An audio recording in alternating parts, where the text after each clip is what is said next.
go back to your family. Go to bed. That's what I'm saying. I think George has it nailed. I'm going to go to bed. And, I own my nerdness. It's okay. And we appreciate that. I own But it. I go to the bed more in early. commercial breaks, also we can't talk to each other, so you have to just use the private chat. Yeah. Yeah. Yep. George and I can talk to each other because, if I in get the same pissed off, Because I'll you're just special. throw something at him. And We're in the same room today, which is So don't make me laugh. Oh, we mute me will. or something. all right. So we are doing the pre-show live stream now. Yep. So we are All right. unofficially live. Yeah. Maybe I'll come up with more. Are there any questions you want to be asked? I mean, Yeah, I would love to talk about the difference between marketing, like Dan, when you and I met at VAFCON 2. Marketing was a lot different. Oh, what a sweet baby. that's Mishka. I like Mishka. I do too. What a cutie. But I'd like to talk about how marketing has changed and some of the things that are the same from, what was that, 10 years ago? yeah, And yeah. now that it might be interesting to kind of compare and contrast the differences and the things that are always going to be the same. Yes. I actually wrote notes on That's a that. good topic. Yeah, because I get the feeling that perhaps I don't do any of that stuff anymore. But then again, I don't have to. Right. But And then again, I've been doing this since the Nixon administration. So well, I haven't been doing it quite that long, but I do feel like I don't have to hustle as hard because of all those seeds that I planted back then. But the way that somebody new coming in, they're going to have to plant completely different seeds. So I'd love to talk about that. Just kind of the things that are different, the things that are the same, that kind of thing. It just might be interesting then and now, because we always hear about, like I remember when I was new, everybody would grouse about the older talent who didn't want to market themselves, didn't want to get home studios. Everybody was, and now I'm hearing our contemporaries doing that. I'm hearing our contemporaries, sounding really grumpy about it, get off my lawn kind of stuff. And I just we think won't name names though. Yeah. But I think that, it would be interesting as somebody new coming in to know what we had to do. We had to write mail and send out postcards. I know. Burn And CDs. CDs. And CDs, yeah. And CDs. And until we started getting like thumb drives and putting our stuff on thumb drives, and people like, no, you realize there's a virus in there? Right.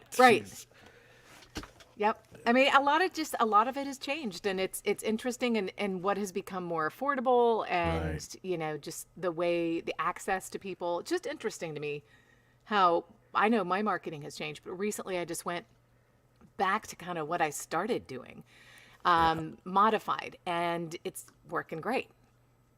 Good. Oh, let me just check one thing here. Jody says hi in the Facebook comments. Is it? Wait, Jody. Is it Kringle? Jody Krangle? Yeah. Oh, hi, Jody. Is there another Jody? No, there really Jody, isn't. Jody There's only one. Yeah, Sorry, Jody other Kringle and I came up with something for FAFCON. Do you remember Krangle Butt? Boy, you're going back about 10 years. I but- know. But that was our couple name because we sound so much alike and we look alike. Now I So remember. we decided to have Now I a remember, couple yeah. name, and we were Krangle Butt. And then the swag we would give out was always kind of tongue in cheek Krangle Butt, like there was Krangle Butt spray, which was like poopery. There was a Krangle Butt wipe, which was a screen wipe. Yeah, we Just had a realized lot of fun every with that. voice actor should have a voice doppelganger for backup. If one of them gets Yep. sick, the other one can take over. Have you guys ever actually doppelgangered? Yeah, I've said when I lost my voice, when was that, Jody? It was maybe 4 or 5 years ago, maybe longer than that. But Jody was the one I would give, like when my voice, I could not speak at all. And Jody was the name I gave. How about that? Yeah. Yeah, but that's a damn good idea. I can't. Yeah. That's a really good idea. Well, it's just voice should important. have And it's got to be somebody that you trust. I've known Jody Obviously. since I started in this, but we trust each other. It's really easy to refer to somebody you trust and sounds like you. And I just referred some folks to Debbie Irwin. And we sound a lot alike, but Yes, you do. so it Grab just was some something that Crangle grab some Kringle butt. Who said that? butt. I'm looking at the website. That's right. Do you like our logo?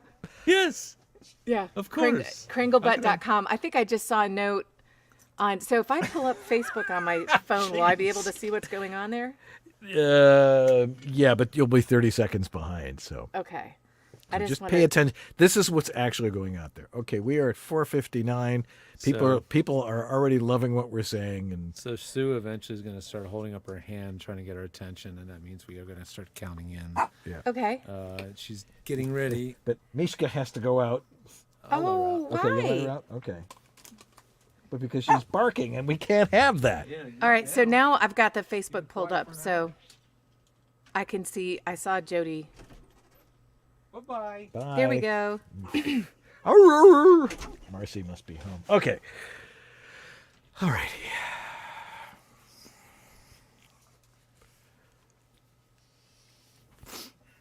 All right. Oh, it's interesting. You guys have like everything What? we're saying is popping up there. What is it? What? I Oh, totally you brain have fart. you have the closed caption on there. There which we is- go. Yeah, Which is actually pretty amazing that it does that in real time. that's He pretty gets it darn right cool. sometimes, too. Yeah, really. Oh, George, I'm telling you, I did a machine transcription of our interview. Oh, how was I that? spent almost 2 hours correcting it. So it didn't save any time, is that what you're saying? You probably could have typed it yourself. Yeah, I half could the have. time. And I'm a really good typer. I used to be a newspaper reporter. Okay. All All righty. Sue's All right, got she's it. holding Sue's up her getting our hands attention. and All right, here we go. giving us a count in. Five, 5, 4, 3. Hey, it's time for Voiceover Body Shop. And tonight, George and I welcome one of our dear friends from, we haven't seen her in a long time, but she still looks great, and she sounds just as great, and Good she's really answer. great. Thank you. And great at promoting yourself. Kelley Buttrick, how you doing tonight? I am so excited to be back. I'm so excited to see you guys. I'm excited to read Jody's name down there. This is a lot of fun. Even for, late night. This is really cool and wild for what, Late. on Eastern time. Yeah. It's only 5 o'clock here. Anyway, if you've got a question for Kelley about marketing, throw it in the chat room. Jeff Holman is in there writing down every last word you guys are typing Hi, in Jeff. the comment section. And we will get to those questions in a little bit. But in the meantime, are you ready, George? By the way, George is actually here in the studio with me now. It's time for Voiceover Body Shop right now.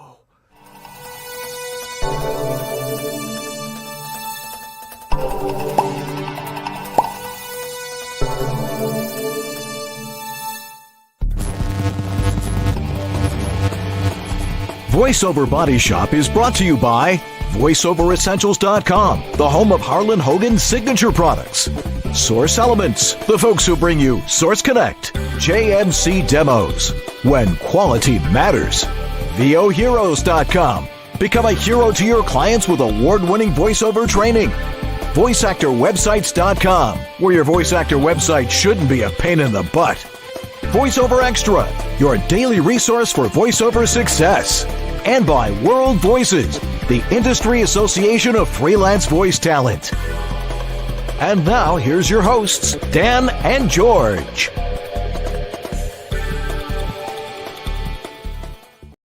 Well, hello there. I'm Dan Leonard. And I'm George Whittam. Yes, you are. He's right over there. And this is Voiceover Body Shop. or VOBS. All righty. Yes, I'm wearing my official Voiceover Body Shop. Look at this, my logo polo shirt. You can have one.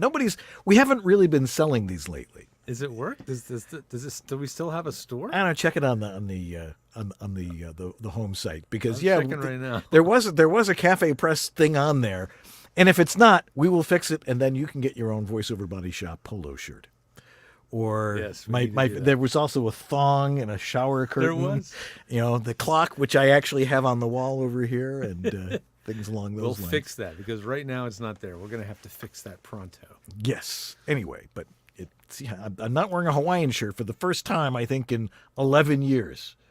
I don't think I'll wear it for Tech Talk, though. Anyway, tonight we have a great guest, a young lady who has been, I don't think she's actually been with us since we were doing East West Audio Body Shop, to tell you Been the a truth. while. Yeah. Maybe not since, I've been out here in California, but let me introduce our guest. Kelley Buttrick is an award-winning voiceover talent with a reputation for professionalism, easy directability, and exceeding expectations.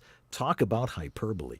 Her voice is heard on national advertisements, documentaries, and corporate productions, and we always have a great time talking with her about her methods, techniques, and how she stands out from the crowd. Let's welcome back Kelley Buttrick. Hey, guys. Hey there. Massive applause as she enters the studio. Yeah, How you right, doing? right. That's all right. I'm doing good. I'm so excited. I know I just said that earlier in the pre-thing, but I am excited. I'm so excited to be here with you guys and see all these familiar names. I just saw Don pop up there, and it's like old home week. It is. I love it. We need like a to all get reunion. together. That's right. I do miss seeing everybody, just being able to hug everybody. And I mean, this has been a crazy time for all of us, and I miss it. Yeah, without the conventions, there is some severe hug debt going on. There is. And I'm a hugger, man. I am such a hugger. Which is why I love running into you at conventions. So it's how it all works. But anyway, we have not seen each other or talked to each other much because we've been in this plague going on around the world. We haven't seen you in such a long time. How did you fare during the pandemic? How did it affect your business? It was interesting because it didn't necessarily affect my day-to-day because, as most of us, we'd all been working from home anyway. But I did have a panic for about the first week because everything stopped. And I don't know about you guys, it was just everything just stopped, and I freaked out, and I sat my husband down and said, Bri, this may be the end. We may have to pull kids out of school, the whole bit. But what it was my clients were adjusting to working at home, and they were setting up their work at home spaces and trying to get used to working from home. So that's what it was. And then all of a sudden, everything started really kicking up really fast because everybody was changing their messaging. And I don't know if you guys saw it, but somebody in the advertising industry did a timeline. It was an ad timeline of basically the tone, how it changed during the Oh, pandemic. right. Yeah, like we're going to get through this together. Yep, and it's just for a short time, and then we're all going to be back, and then kind of this is the way it is, and especially in healthcare, a lot of that messaging changed. So it became busy, but I'm telling you what, that first week, I thought I was done. I really thought I was done because I couldn't explain why it would just stop. Yeah. See, I was of the opinion that, as voice actors, if it started to wipe out the world, which it basically tried to do, we were all stuffed in our booths here. Yeah. And so if it wipes out humanity, who's going to run the world? Voice actors. That's smart. That's smart. Can I be on your cabinet? Absolutely. Good. You're first on the list. Okay, I need positivity and exuberance on my. Good. On my I'll be the minister of positivity and exuberance. All right. Sounds like a and Marx going to Brothers bed movie early. now. Exactly. So, but business didn't fall off. If anything, I heard a lot of people just really did better during the pandemic because there was so much messaging going on. I stayed about the same. Yeah. But, and we'll get into this when we start talking about marketing, but I think a lot of that was because of the existing relationships I had with my clients. So I felt like the pandemic wasn't necessarily the time to go out and reach out to clients, but rather it was the time to continue to foster those relationships, be there for them on their last minute changes, again, as all these tones are changing so quickly. It was that kept my business going. It wasn't me running out and getting new clients. That did not, for at least the first year of the pandemic, I stopped all direct reaching out to people. Yeah. I mean, businesses were everything was changing. Like we said, the messaging was changing, what needed to be voiced. But then again, so much stuff had to go online, and a lot of voices were needed for that. So I think it also dragged an awful lot of people into the business, which was like... Yes, it did. It's like, well, I don't have my IT job anymore, or I'm working remotely. Maybe I could do voiceover. Like, weren't they in for a big surprise? Now, I know you as someone who makes no bones about what you do. Right. You probably have a great elevator pitch, which is always fun to do when you're actually in an elevator. Pitches. Oh, okay, good. I've actually gotten to do one in an elevator. Did you really? I did. It was at a WovoCon, and so we're all wearing our badges, and he's like, "What do you do?" I'm like, "I'm in an elevator. I get to do my elevator pitch." All right. Oh, that's awesome! High five. Boom. All right. You do what it takes to get your voice in front of people. And I have a feeling, and you've probably gotten even better since the last time we talked about it. What is your process about thinking about how you market yourself? How do you get your voice in front of people? Well, I would say it has changed, and I've learned lessons over the years. And recently, I think I was telling you earlier that I have gone back to what I started doing. And that is reaching out directly, individually to people. And I made the brilliant hire of a virtual assistant. She actually was Adam Varner's assistant. And when she became available, I begged her to come. And we've been working together for a couple of years. And she helps me do these direct reach outs. So we'll research together. We will prospect and research and find someone that we want to reach out to. And then we decide how we're going to do that, whether I'm going to do that or she's going to do that. And anytime she does it, it then comes back to me. So she'll say something like, can I have Kelley send you her demos? And then I am starting the relationship after that. After the awkward cold contact, then I get to start the relationship with a warm contact. Thank you so much for, letting me send my demos, and I loved your work on such and such. And so just going back to a very personalized rather than a, spaghetti, let's just throw it all out there, do everything we can. And that works. I have done that before, but I am finding a lot more success going back to the way I started. So it's a lot of hands-on type of stuff then. Absolutely. The only difference is that now I've brought in Diane, which just I should say, makes the process a little bit more sophisticated. How so? What makes it well, like sophisticated? Diane created a CRM, customer relationship management. Yes. Mm-hmm. So she got me into that, where we can take notes on things. It's more sophisticated in that my husband taught me, I do what I do well, so I can pay other people to do what they do well. And I really stink at cold calls. I sound just as awkward and weird as I feel. But Diane is great at it. And she loves doing it. So she will do cold calls, and then I will do cold emails. She will also do cold emails. So just more sophisticated in that way, that we're each doing what each of us are good at doing.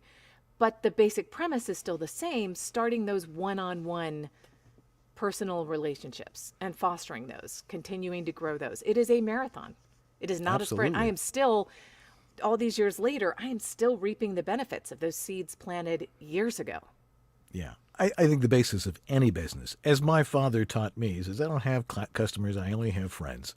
I love that. Yeah, he was really good at creating these relationships. And, but so if there was ever a problem, it was like, hey, what's going on? Hey, that sort of thing. And that's, and you create these relationships. So you know their children's names, and you know where they're going on vacation and those sorts of things. And those are important things to be able to discuss when you open up a conversation. And it's like, and why are you sending me this really crappy script? I don't think I've ever said that. Well, I may have, but at least they know that you can be sarcastic a little Yes. bit. But it's about creating that type of relationship, and who wouldn't want to have a relationship with someone like you? Well, and I look at it as who wouldn't want to have a relationship with someone like our clients. So I don't know about Absolutely. you guys, but when I started, I was talking to people, friends of mine that had their own businesses and were really good at what they did. And every single one of them, my husband included, all talked about forms and, keeping everything professional. And that's just not me. I am so much more, how could you not want to be friends with these incredibly creative, funny, fun people? And so I threw their advice out the window. And I am such a hugger. I loved doing live sessions in Atlanta, and I would bring in baked goods and we'd chat and catch up. And I can tell you guys, so I have done the Yamaha boats off and on for years. And recently we did the 2023 or 2022, whatever they are. We did the newest ones. And you guys may know Jason Shablick. He was engineering that. And we got on, and I've gotten to know them really well. I would say that, we've become friends, these folks. And when we started, I said, hey, you guys, I moved out to a lake. Maybe we need to start talking trade. And immediately I get a text that said something like, Kelley, only you would have the cojones to do something like that. But what turned out is the gal I work with, her boss, who I also know, and I know his fiance, said, as a matter of fact, he bought a place on that same lake. So immediately after the session, I reached out with an email and I said, okay, here's our address. Where are you guys? We just moved here. And they are literally across a cove from us. And so they've taken us out on boat rides. My husband is totally sold on a Yamaha boat. We just, they just have to make some. And we've had them over for Georgia games. I mean, it's just great. You got to be friends with the people you work with. Absolutely. Kind of tough when you're in one place and they're 1,000 miles away, but if you can It's at least still possible. Absolutely. And I when think you drop into town. One of the things that we were talking about the pandemic, and George and I actually talked about this the other day, but one of the great things I think about the pandemic is that now we're on camera. So it really gives us, so many people use Zoom. That's what they're used to. Now that the pandemic has come and a lot of people aren't going back, they continue to use Zoom. So by using Zoom, I get to see them, they get to see me, and I think that fosters more of a connection. It feels more like those live sessions. Obviously, I can't bring baked goods and I can't really hug them, but it's a close second. You can give them a verbal hug. Yeah, yeah. Or just give them a So little wink. it doesn't bother you to have to appear on camera. No. Like now, that's something you've embraced it. It's part of. Yeah, voice I don't acting normally wear again. makeup. I put on makeup for you guys, and because it's late and I don't want to look as tired as I probably am. But I usually don't wear makeup. I have taken down what I wear. I would always, when I would go into Atlanta, I would always try to dress professional or professionally casual, business casual. Now it's pretty much a fun t-shirt that usually is a conversation starter. And yeah, I mean, I've had sessions where they want to record my face because they're going to do some kind of animation to it or something like Right. that. So yeah, I like it. I embrace it. It's the closest thing to doing a live session, and I miss those. I'll bet. If you're just joining us, you've missed a whole lot already, but there's still more to come. We're talking with Kelley Buttrick, who is a voice actor and a master of promoting herself to the people that hire us, which is something we all need to know and understand. If you have a question for her about marketing for your business, throw it in the chat room. Jeff Holdman is in there taking all that stuff down. He will relay those questions to us, and we will ask Kelley these questions. And that's how the show works. Anyway, Kelley, again, it's great to see you. And You guys too. the last time you were with us was sort of at the tail end of your campaign to get Jeep use you as your voice. Yeah. How did that go? As I recall, you didn't quite have the success you wanted, but you sure made the effort. Yeah, so I guess the best way to describe it is it was a gut-wrenching success. So personally, Okay. personally, it was very hard to let that go. When I finally, was convinced that nothing was going to happen from it. So I kind of I just went into a dark place. I was so sad because I had put so much of my heart into it. But it was the best I had ever done year-wise. My income increased by almost 40% because that effort had garnered so much attention.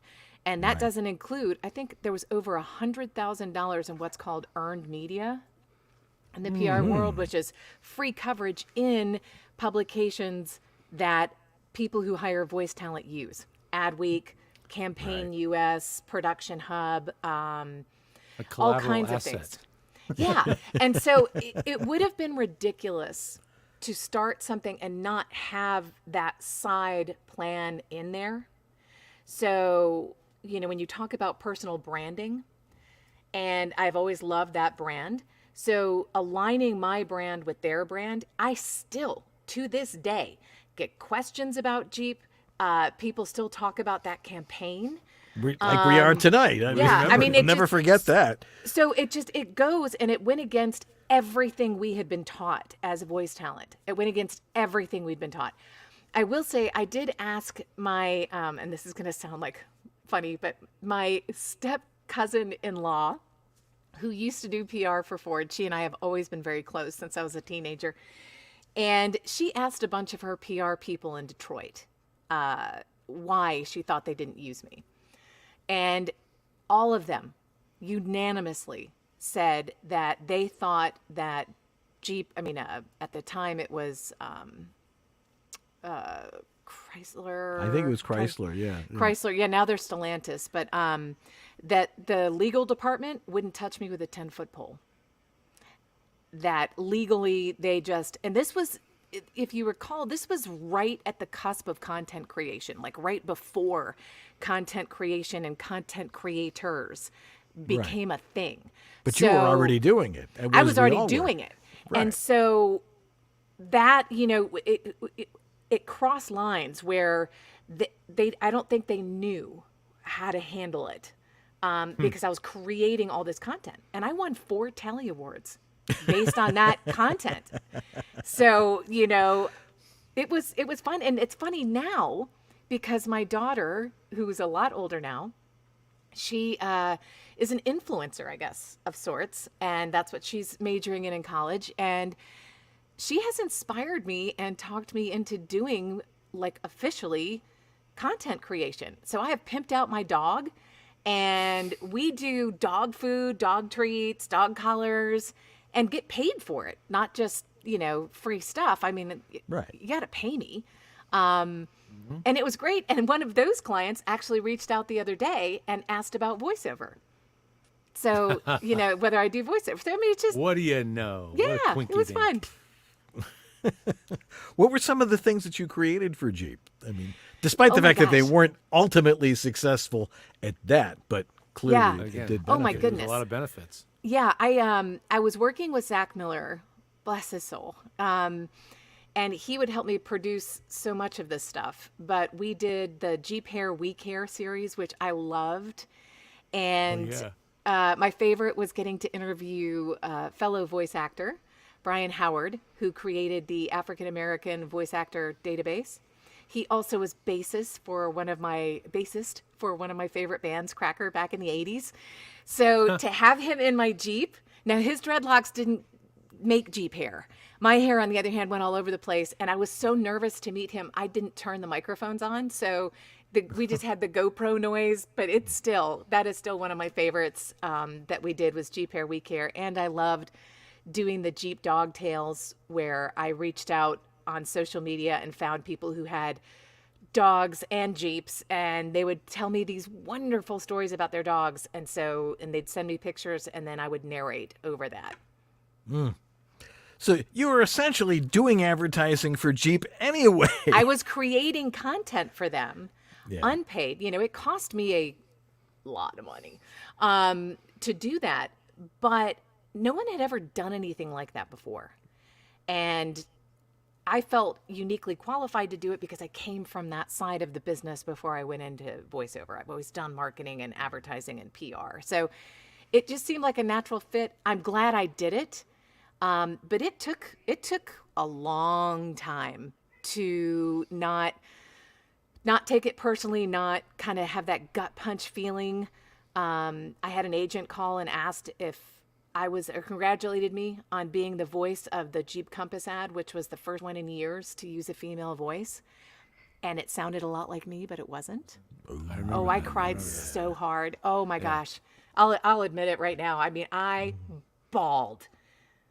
It was hard, and it was hard to maintain the high ground and not, act all hurt about it and just kind of be like, yeah, no problem. Because I still love the brand. I drive a Jeep. My husband still drives a Jeep. My daughter still drives a Jeep. So, I mean, You know we're what? Jeep I people. gotta think there was people in the Ka-ching. company who were like, we gotta have this, we gotta have her. There was probably internally, I bet there was a battle between people who wanted you and I then wish. those that were like, we can't hire her. I'm sure Yeah. there was. Like, are you kidding me?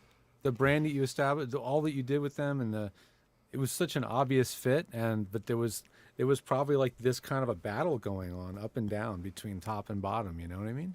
Because Gotta think that. they didn't understand content creation because content creation wasn't a thing. Where it but is I mean, now. they at the top didn't understand, but people at the bottom, I from the hope they bottom did. up, I'm sure they did. I made a really I'm good sure friend. they looked at that as a lost opportunity. One of the guys, and he wasn't at the bottom, he was mid-level. But one of the guys, the first email I sent out before I even went public, sent me an email back that said, "Holy crap, who are you and how did you do this?" And he and I are still really good friends. He comes to my family reunion in Michigan, or before the pandemic, he would come every year. And he's not even family. He's not even family, but I mean, he's come to see us and go to Georgia games and stuff. Great guy. But all of that came about because of Jeep, and he was blown away that I was able to coordinate it like that. Yeah. So it made sense. It was hard, but in the long run, it was worth it. Oh yeah, I mean, almost a 40% increase in my bottom line. Yeah, that's worth it. Yeah, I would say that was worth it. Yeah, Once I got again, over we're the talk- heartbreak with that.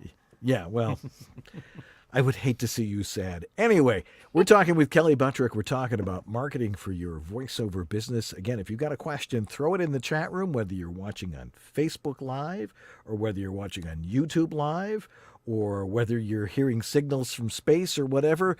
Throw the stuff into the chat room, and we will get to that question in just a little bit. Maybe with you found a Kelley. recording that's attached to a satellite, and you're from the future on another planet.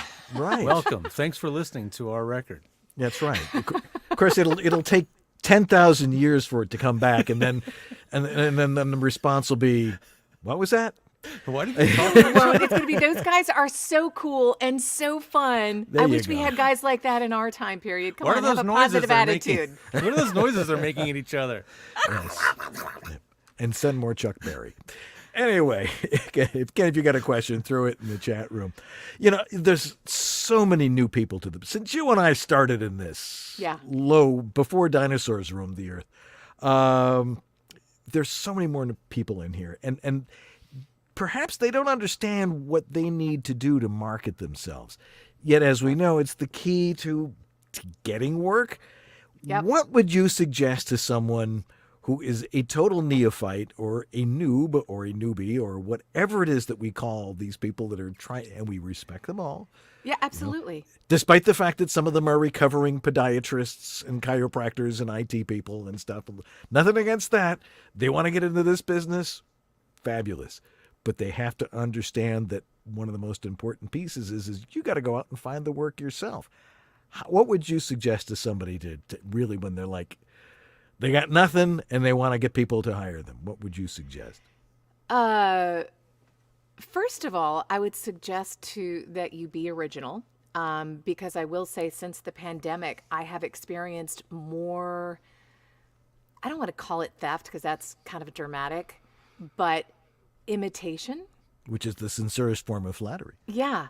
But when I am going through my LinkedIn feed and I saw another voice talent with my exact bio, word for word. Ooh. Ugh. That's yucky and icky and not cool. And when I would post, especially, again, later on in the pandemic, when I would post and tag my clients, which is something I used to really like to do, to, shout them out, all of a sudden, a bunch of voice talent would all be in there, trying to connect with them or sending them emails. And so be original. Don't take from other people. You are a unique, wonderful person. Speaking of that, as being a unique, wonderful person, it is really important that everyone you know knows what you do. And that is the first thing I did as a voiceover talent, is even people you don't think have any clue. I'm telling you, I have gotten jobs from my dad's fishing buddy that he was kind of put with on a tournament, I have gotten jobs from old boyfriends from high school who saw that I did it on Facebook. It's just uncles, brothers, cousins, friends, friends of friends, neighbors. Let everybody know what you do, but do it in a non-cheesy, non-braggy way. What we do is so unique and interesting. Really, all you have to do is say, I'm a voiceover talent, and just shut up. Because they're going to ask, what is that? Well, then you can answer. Then it doesn't seem like you're dominating the conversation by, I'm a voice talent, I do this, that, and the other. If you just say, I'm a voice talent, and shut up, then they're interested. And they will, and then tell them what you do, but then keep asking them questions about themselves and be genuinely interested. Don't be fake about it. Be genuinely interested. Find some way. This is why I don't like elevator pitches. I believe in elevator outlines. So you kind of have these 3 or 4, maybe 5 points in your head at all times. And as you're asking this person these questions, you can find ways from those 3 to 5 points to tie one of those in with something they do. For example, and I've told this story before, there was a guy who said that he listened to Pandora. He was in Athens, and he listened to Pandora on the way into Atlanta. So that was perfect. I could say, oh, well, then you've heard my daughter and you've heard me because I've done this, that, and the other. That's voiceover.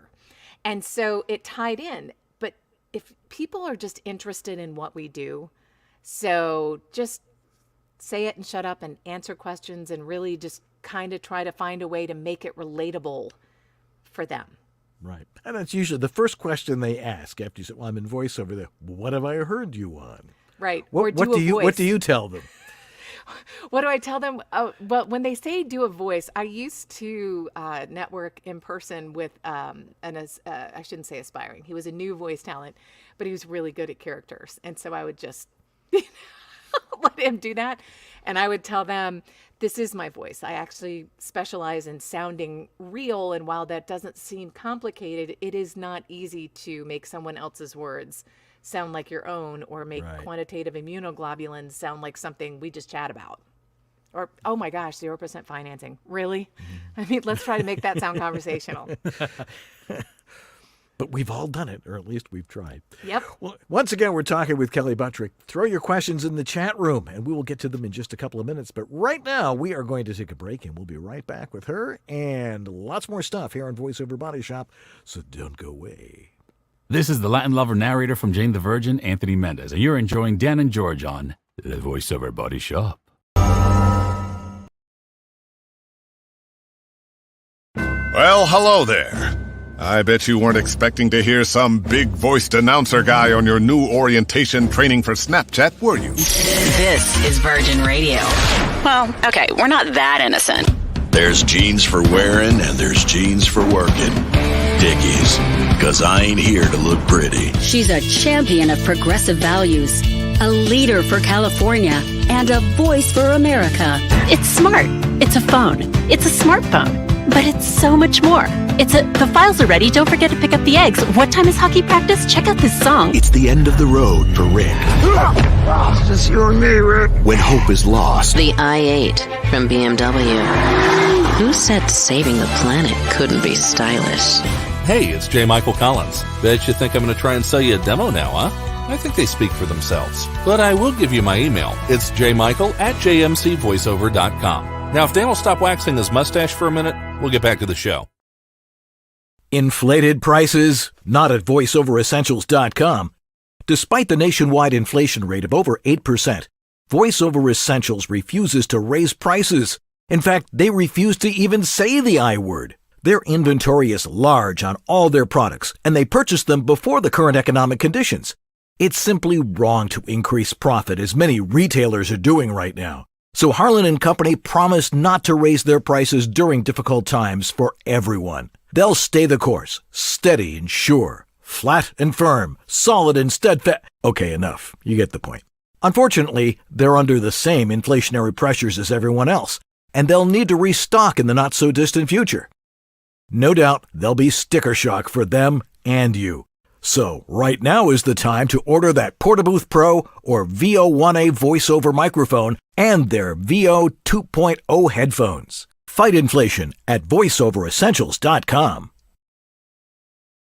Hey there, it's David H. Lawrence the 17th. What's it like for you when you check your email and there is a voiceover audition waiting for you to dive in and you go, great, this is awesome, and then that fear starts to creep in. Am I good enough? Do I know what I'm doing?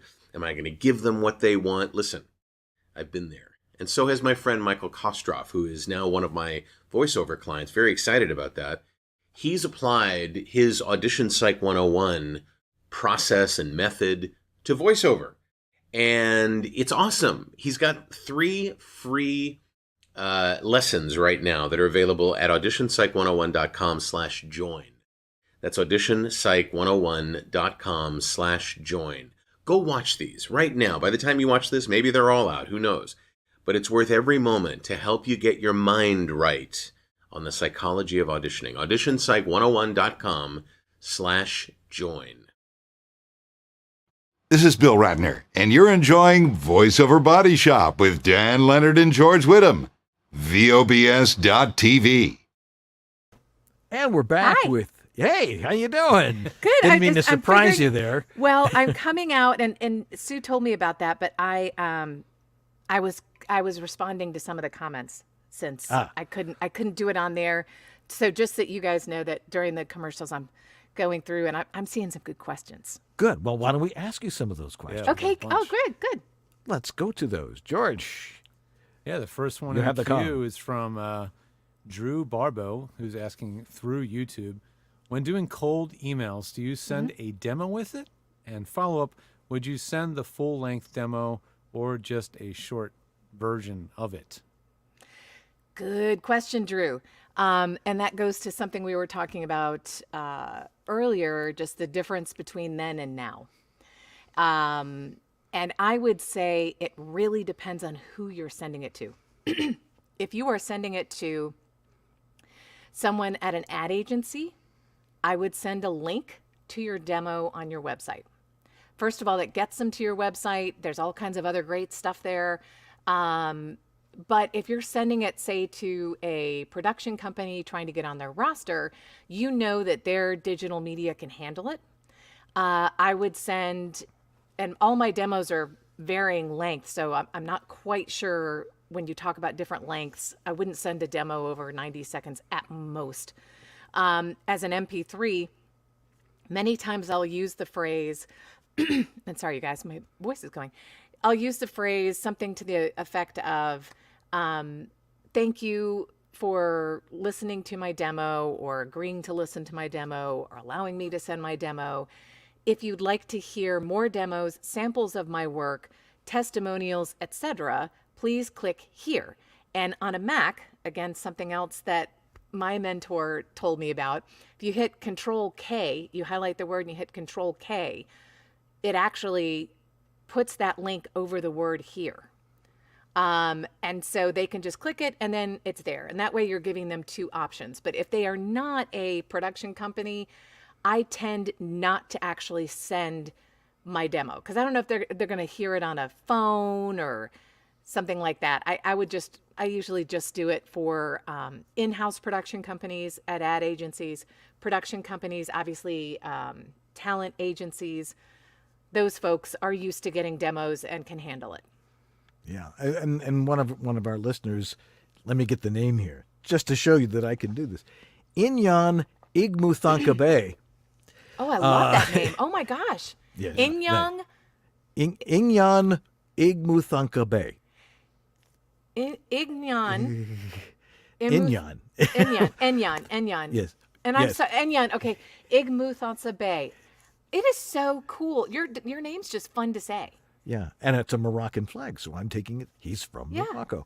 Yeah. Anyway, he says a lot of people are very hesitant to open files, fearing it may be a virus, as you were saying. But Inya's right on point, and so it's just that's why you kind of gotta see. Some people are afraid of following links. That's true. I mean, if it says something like, "Hey, I just saw you're in this picture," and there's a link, maybe But if it's a Are you in this business-oriented movie? thing, yes, get that Did one. you see who died? God. Yeah, and now it's all in texts. They got rid of spam calls. Now we're getting spam texts. It's awful. I know. My old bank in Buffalo they're like sending me stuff like we're checking on your account. Well, we're not going to find anything there. So, anyway, you get the question from Terry Briscoe, George. Yeah, Terry asks, Kelley, thanks for being here. And I know that Thanks, you Terry. are known for bold self-promotion, but what is your most successful way to attract new clients? New Well, I clients. mean friends. Yes. LOL. I love that, Terry. You are so. I like it. Big hug for Terry. I think the best way to attract new clients. Let me think about that. The way I'm doing it, again, is reaching out with cold emails. Having Diane reach out. Did we talked about this Yes, during we the did. official one? Okay. Yeah. Having Diane do the cold call, and then once you've made that initial contact, then I go and friend them on social media, absolutely connect with them on LinkedIn, and then I start to grow that relationship. So Terry, what I'm talking about in doing it in a genuine way, grow that relationship, grow that friendship. Things like when they post an article, I will repost it and say a comment like, have you guys read the such and such so-and-so? I had no idea. Or sending them a DM maybe with an article that made you think about them. Hey, George, I read this article about these new headphones. Have you heard about these? How cool is that? Usually, try to leave a question at the end of it if I DM somebody so that you can start a conversation. Have you tried these yet? So that you're starting a conversation by asking that question. You're showing a genuine interest in them. And it takes forever, Terry. This is not a sprint. This is a marathon. But it is these relationships that you form now that are going to carry you through the slow times. Especially with the big influx of so many people coming into our industry, it is really nice to see that my existing clients keep coming back because they know me, they know I care about them, they know I care about their projects. They don't have to guess if somebody's home studio is really a home studio. They know. And all of that is through relationship building. I hope that answers your question, Terry. And I know it's not easy, but just finding ways to one-on-one, not sending out a blast like we talked about earlier, not sending out a ton of the same postcard or general email, just one-on-one, keep talking with them. And there are ways, there are inexpensive ways to stay top of mind with these people. I have a newsletter that I actually asked Liz DeNesnera if she was okay with me sending out, because it's very much like hers. I thought her idea was brilliant. And she does a Happy Tuesday from Liz, and she posts a picture usually of the same lake, but because it's outdoors and in nature, it's different every time. And it's not salesy, it's not talking about voiceover. So I called her several years ago and started something called Think Outside Thursdays, and have grown it recently into Think Outside Encounters. And they are all about the outdoors, all about different ways you can get out there, encourages people to get outside. The benefits of being outdoors. It talks, sometimes I'll pull a poem or a quote. I'll talk about the picture I've taken, because I love taking pictures outside. I'm not great. I always say, took this with my iPhone while I was running past. But it's just it's a fun way to stay top of mind, which again, the blasts are okay for staying top of mind, but the relationship building really needs to be targeted, consistent, and show that you genuinely care about this person. Makes a lot of sense. You use LinkedIn a lot, don't you? Yes. Tell us a little bit about how you use LinkedIn, because I know we have a mutual friend that talks about this a whole lot. Yeah. There are a lot of people like, they make a connection on LinkedIn and then they're like, "Hi, I'm a voice actor. Do you want to hire me?" No. How do you do that? What's Don't the do that, proper way people. of doing that? Don't do that. First of all, I highly recommend our mutual friend, Tracy Lindley, and her LinkedIn Edge, because I took that when she let me kind of try it out, prototype it or whatever, and I learned so many things. And I took what I learned from Tracy and my own marketing PR brain and have kind of meshed those things together. So the way I do it, it really kind of depends on what time of day it is. If it is in the evening and I've had a glass of wine, sometimes I just reach out and I don't make it personal at all. I just connect. If I see somebody who has a ton of common names, I'll hit connect, which goes against everything I just said about making it personal. But it's amazing how many people, if you share enough, will just go ahead and connect with you. The people I connect with after the cold email, it's usually something to the effect of, like, if it's a Georgia alumni, I'll say, because I graduated from the University of Georgia, I'll start it off, "Go Dogs." Go Dogs. I'm assuming you had, Dr. Hollander's class too. Always nice to connect with a fellow Grady grad. Finding something you have in common. A lot of times with videographers or photographers, they have a picture of something that's really cool. And so I'll say, "Wow, that picture was amazing. Can you please tell me how you got something like that? That's just awesome." And I'm not a photographer. I just use my iPhone, but even the time of day, everything about this picture just speaks to me. How did you do that? Again, asking a question so that it leads back to a discussion and a conversation. All righty. John O'Rourke asks, "Can you give us a tour of your booth?" I mean, Oh it's my going to be goodness. simply a turning around and showing Yeah. what's in there. Yeah, Jonna, so my booth is a Studio Bricks booth. And if I take this camera down, unfortunately, it will, it's a pain to get it back up, and you guys will have to watch me like lick the sucker thing and stick it on. It's not pretty. You might want to fix that. Yeah. So this is a Studio Bricks Triple Wall Pro. And I worked with Guillermo Jungbauer back in the early days before, became such a thing, to custom design it. And I based my design on a whisper room that Sean Caldwell once had. So right here, where I've got this camera, is a window, and my monitor is behind the window. So it keeps the heat out. There is a 300-pound glass door that right now is open that I had to use my car jack to get in. Yeah, it usually takes an honor guard to pull that thing around. Yeah. I hired a not local, from Charlotte, so not far away, engineer, and he has come to help me put it together. We've decided now that we're both too old to drag each piece down from the garage to the basement level. We're going to hire somebody young and strong. Out here is a windowless area. It's a finished room in my basement.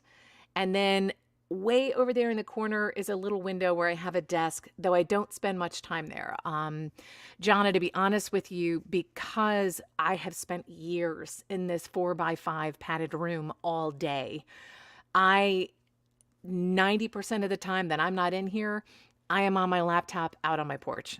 I have to get out. But yeah, this, does that, oh, and I have a stand-up, and it was cheaper than a stand-up desk, you guys.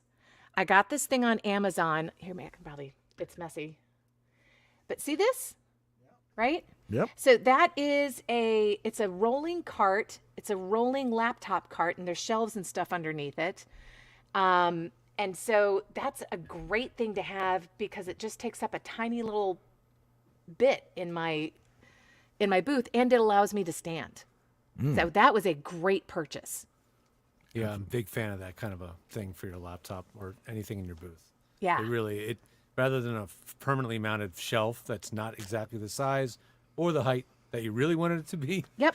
These adjustable stands make way more sense. Oh, they're so good. And they're on wheels. So like when I vacuum the booth out, because sometimes my dogs are in here with me, I just vacuum it out, and all of my gear, Jonna, is outside, and the cables are running in through the bottom and the front. But it's all outside, so there's no noise. Everything is right here, and there's not a lot of heat.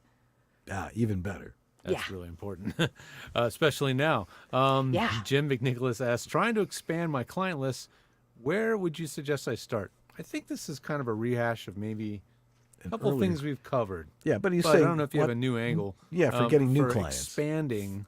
Okay, so expanding where you are.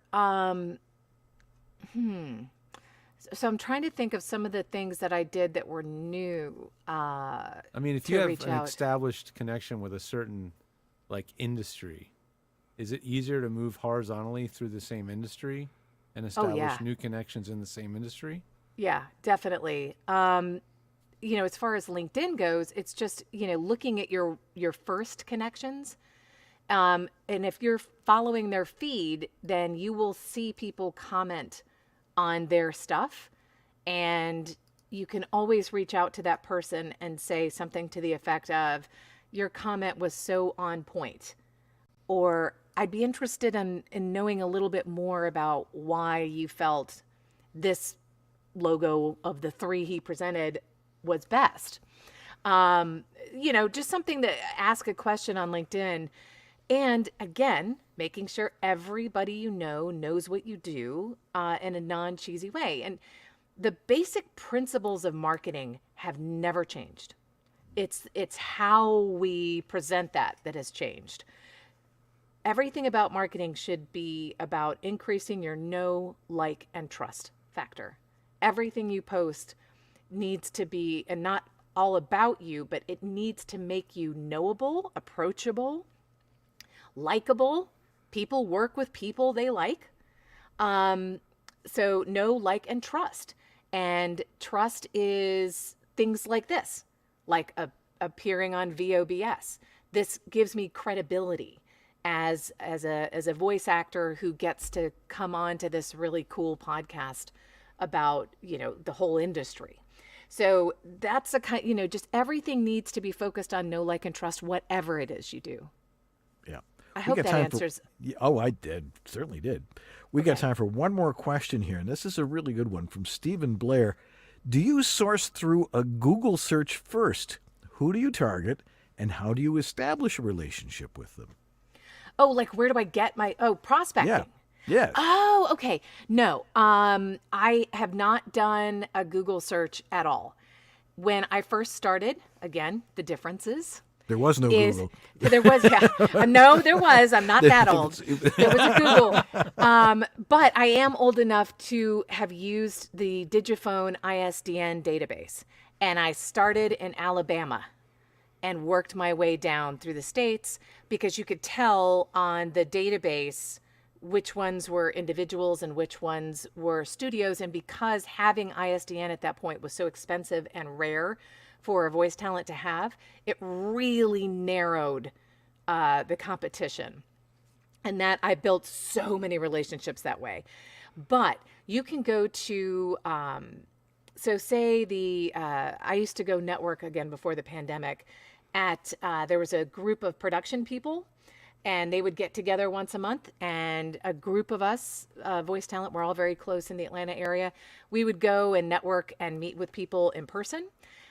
You can also go to websites that are focused on marketing, advertising, production. You can join groups on social media that are focused on that, and you can absolutely do that. If you do a Google search, it's kind of like when people Google search voice talent.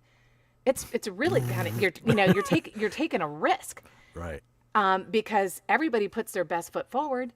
And you could waste so much time doing a Google search and then trying to vet this client, whether they're worth your time and effort.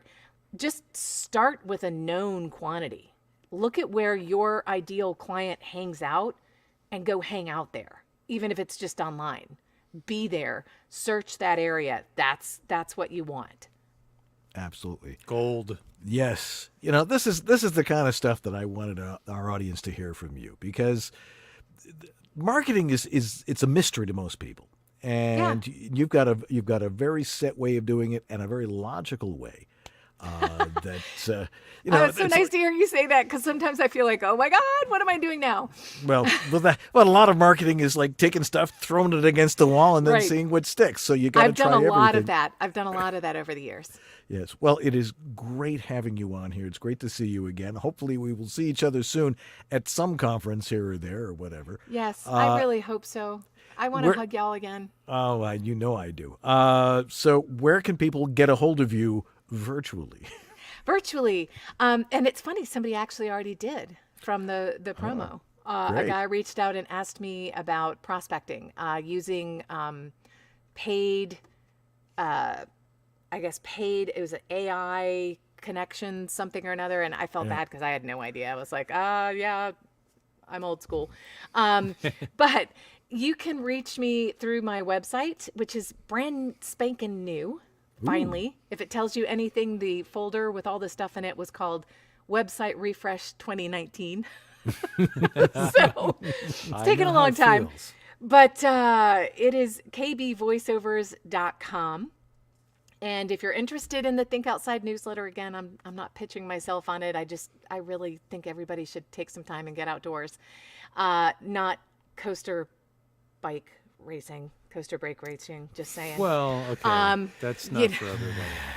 A little scary, but if you want to get on the Think Outside newsletter, it's there. And if I can help you, just shoot me an email, kb@kbvoiceovers.com. Please do not take offense if it takes me a long time to get back with you. I'm so sorry. You're a busy lady.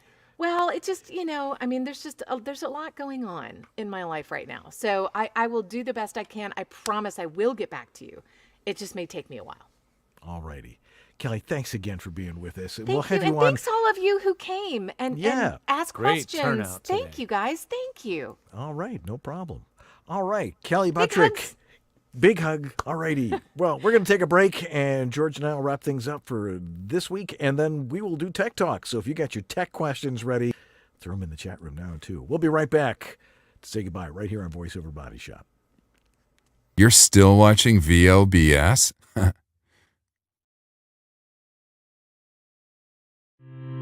In these modern times, every business needs a website. When you need a website for your voice acting business, there's only one place to go. Like the name says, voiceactorwebsites.com. Their experience in this niche webmaster market gives them the ability to quickly and easily get you from concept to live online in a much shorter time. When you contact voiceactorwebsites.com, their team of experts and designers really get to know you and what your needs are. They work with you to highlight what you do. Then they create an easily navigable website for your potential clients to get the big picture of who you are and how your voice is the one for them. Plus, VoiceActorWebsites.com has other great resources, like their practice script library and other resources to help your voiceover career flourish. Don't try it yourself. Go with the pros. VoiceActorWebsites.com, where your VO website shouldn't be a pain in the you-know-what. Hey, it's What? my turn? It's your turn. Okay, you got it. It's my turn to talk about Source Elements, the creators of Source Connect. Boy, what can I say that has not already been said? I've been improvising commercials for this company for 5+ years, and I'm telling you, they're still dominating, especially now, having had the pandemic come, and I wanted to say go. Well, it hasn't. That's the sad story. It hasn't gone. Most are still more comfortable working remotely. It's pretty clear. And you need the right tools to do it. And this is still the thing people in production really love using because it saves production time. At the end of the day, your job as a voice actor is to provide your talent, but also fit into the machinery that they have constructed. You have to be this cog that meshes and turns smoothly and doesn't make noise, right? Except when they pay you to, and that's your voice acting.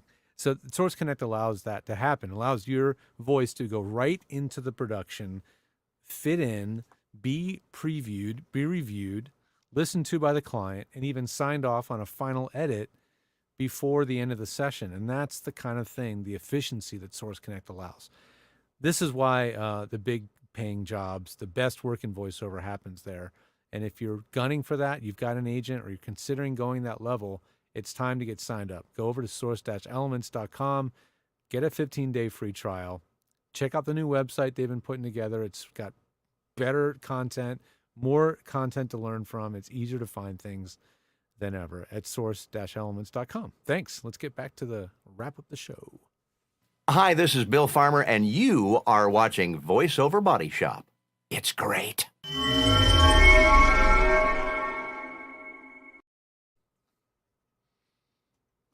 Turn mic on. Got it. Been a long time since I've had to press that button. Had to actually press. You're usually the the only one in here, so you don't have to mute it. That's right. Absolutely. Boy, great having Kelley on. I miss her a whole lot. It's been way too long, and she's such an exuberant, great example of how you're supposed to do this business. So we want to thank her again for joining us. Let's see here. Next week on this show, or if you'd like hang out live right now and just stay with us if you're watching the show live, we're going to do Tech Talk. Tech Talk number 83 is coming up next week. Who are our donors of the week? People like Jonathan Grant, Christopher Epperson, Sarah Borges, Philip Sapir, Tom Pinto, Shelley Avellino, George Whittam, your dad, my dad, Brian Page, Patty Gibbons, Rob Ryder, Greg Thomas, a Dr. Voice, Antland Productions, Shanna Pennington Baird, Martha Kahn, Don Griffith, Trey Mosley, Dana Birdsall, and Sandra Manwiller.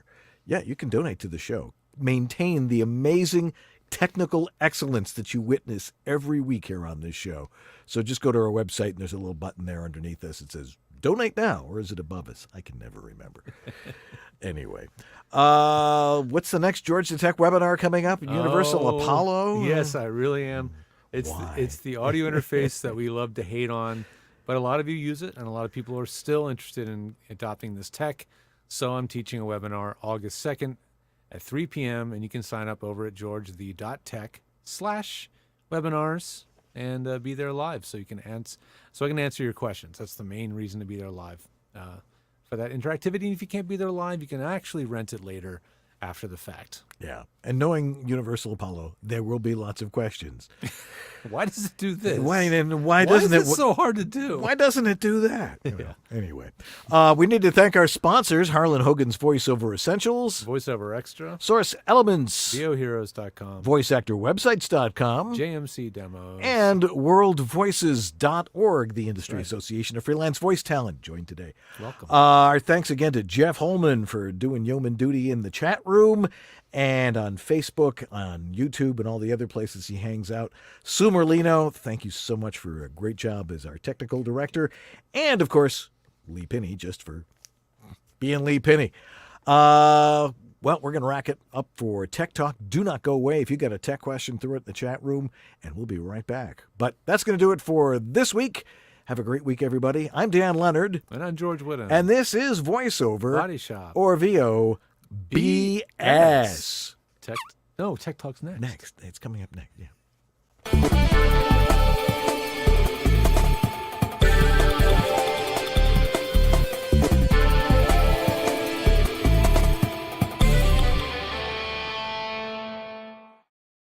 Yeah, we're in the same room. I was There's so no excited delay. that we were able to say it in sync together.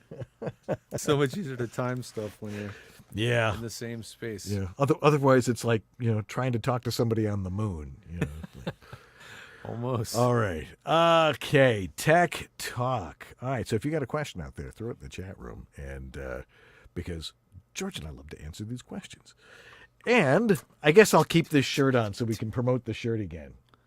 Go back over to Cafe Press and go check the website. I shared. It's not on the website. Not on but the I website. looked on Cafe and I did find our store. It's still an active store, and you can still buy. Let's see, a thong. Yeah. Shower curtain. You could buy a dog shirt. Oh, good. You can buy flip flops. Yes, you can. You can buy a flask. It's still active. All right. Get your official Voiceover Body Shop merch. There's a word that didn't exist a couple of years ago. Merch. We got merch. Check out our merch. Alrighty. Okay. All right. We'll give it 1 minute here and we'll go live with Tech Talk. Again, we'd love your questions and thanks for joining us with Kelley Buttrick too, who was fabulous. Okay. Okay, Sue, count us in whenever you're ready.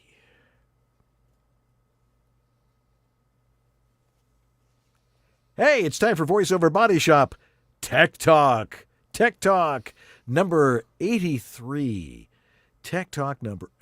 She does it again. Tech Talk number 83. So if you're taking notes, I'm like, what show did they talk about this? You'll know it was on 83. What are we going to talk about tonight, George? We have a great video to start off with tonight. We did. We just did it this afternoon. An interview with the folks over at Mojave Audio, the makers of microphones like this very microphone right here. And then I'll talk a little bit about a few topics that I thought what might be helpful, like avoiding buying solid state drives on Amazon with ridiculous sizes for the price. That's a thing. Window inserts, do they work? And has Universal Audio Apollo fixed Zoom yet?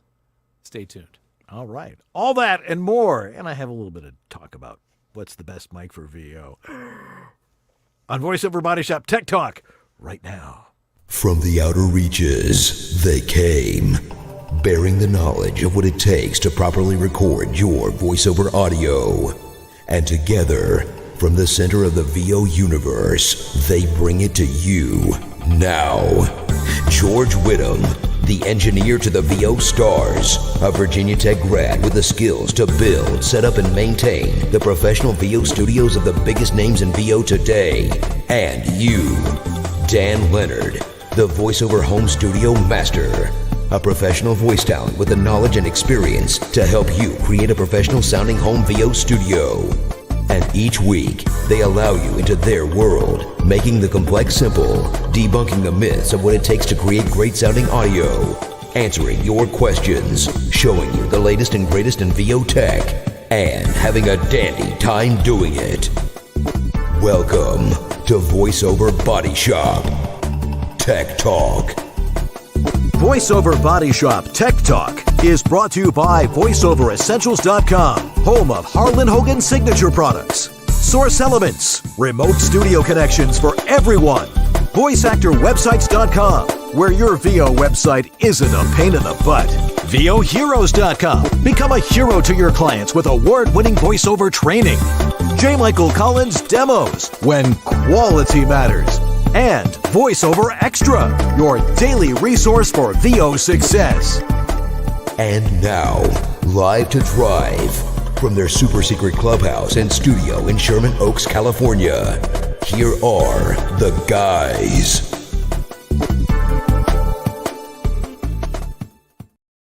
Well, hello there. I'm Dan Leonard. And I'm George Whittam. And this is Voiceover Body Shop, or VO BS. Tech Talk.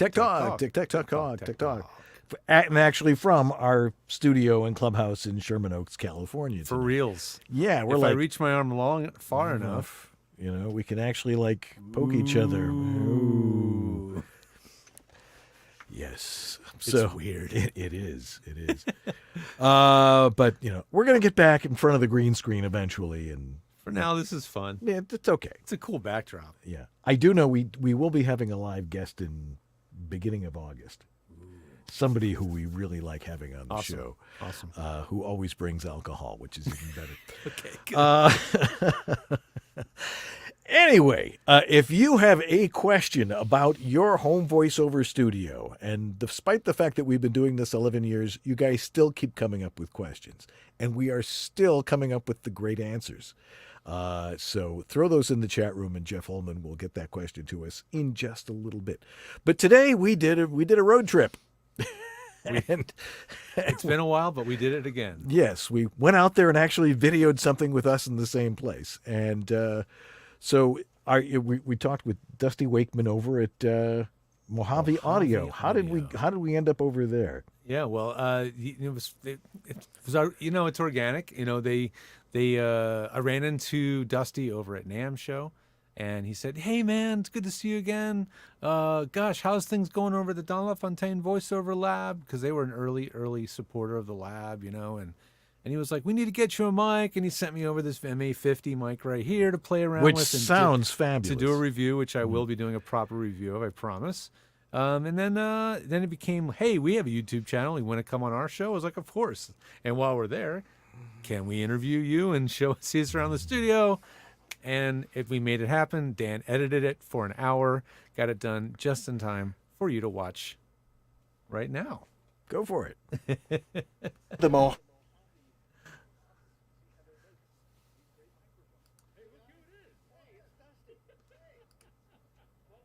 on in. Welcome to Mojave World Headquarters.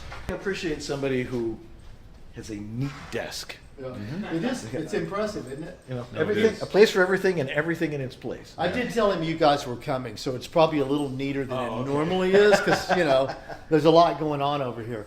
But all of our tube mics we burn in over here for 24 hours, and then all of our microphones, David listens to every single one, and actually finds a card. I'll show you.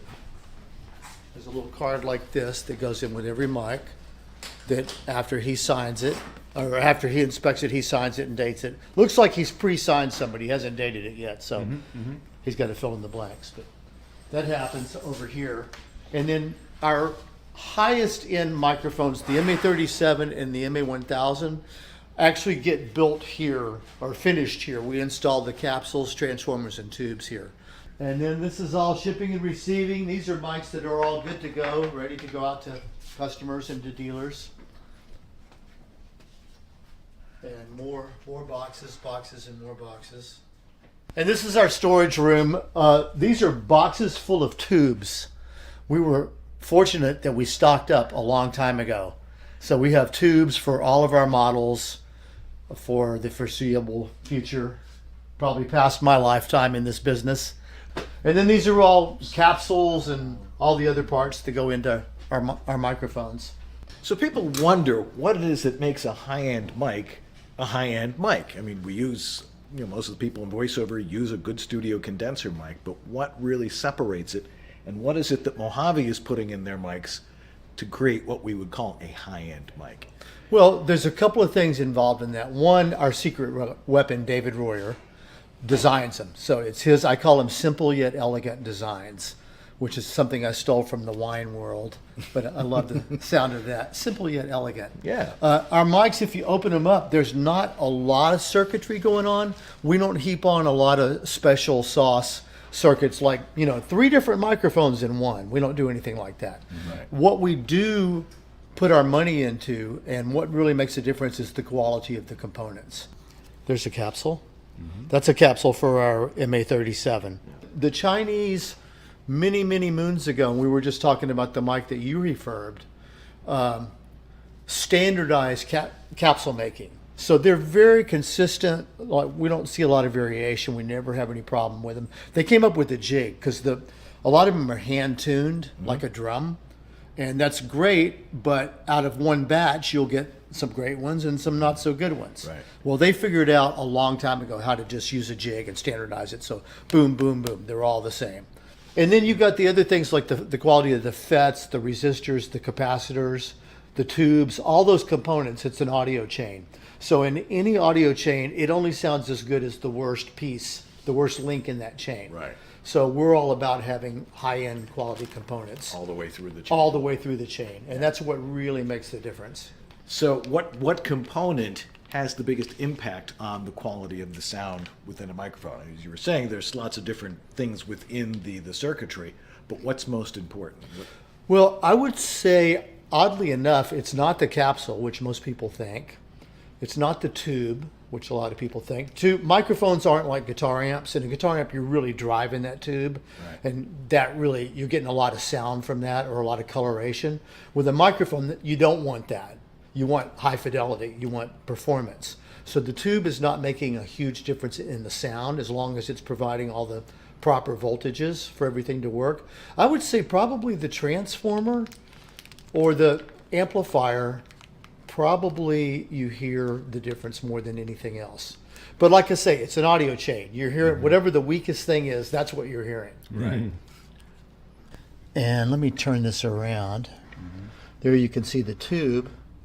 So this is an MA300. It's our multi-pattern large diaphragm tube condenser.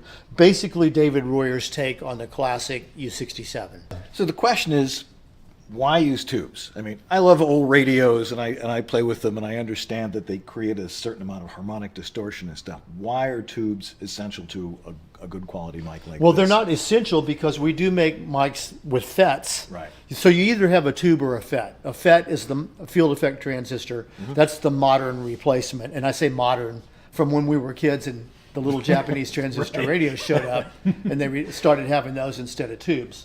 But tubes give a certain warmth and, like you say, harmonic distortion, a pleasing distortion that creates the good harmonics. Right. So it can sound a little warmer, a little smoother. But really, David is just an old school designer. He's really using it to achieve high fidelity performance more than coloration. Why is this important, say, for a voiceover person? Well, for voiceover, I mean, we have people that use all of our mics, Of course. but the ones that the voiceover people seem to like most are the FET mics. The 201, which is a cardioid only, and the 301, which is the multi-pattern version of that. Because the FETs are a little bit faster, they have a little more presence, a little more grab, if you will, of the voice. And especially some of our people like Toby Browning and some people like that that are doing commercials where there's explosions and car crashes and stuff where the vocal has to cut through, like movie trailers, that kind of stuff. So they seem to prefer the FET mics. These are all coming from different places. You're just assembling all these things. We use a factory in China to do all of this stuff, the metal work, all the parts, and then some of the mics are finished there. Like I said, the MA37 and the MA1000, which are high-end mics, they're finished here. Big John puts them together over here, and he installs these things and the tube. But all of them get burned in here and go through our QC. What makes the difference in cost and quality? I mean, you're using high quality components in every mic. What makes the difference between, say, between a $500 mic and say a $5,000 mic or something like that? People always wonder that one for some reason. That's an interesting question. I mean, I'm an old studio owner and recording engineer, and the difference between a $500 mic and a $5,000 mic is not, you help me with the math here, is that 10 times? Yeah, something like that. Yeah, it's not 10 times better. It's, the higher up you go, the more it becomes incremental. And it just depends on how much of a geek you are. I would think in the voiceover world, it's really more about having one or two mics that get you quickly to where you want to go. Right. The idea being that, you want to be able to sound the way you sound, capturing you as you exist, and that's what you want to hear. And you don't want it altered or colored a whole lot. Right. And you've gotten feedback from your customers that love the sound of your voice, So it's like, check, don't change anything. Don't change, yeah, Right. exactly. Not going to like, well, let's audition, for this commercial, let's audition a bunch of microphones. You're probably not going to do that in the VO world. George might do that. Sounds like Some people are known for being a little over the top with the mic selection, but I tend to say, pick a couple that you love and stick with them, because consistency is a pretty big deal. Right.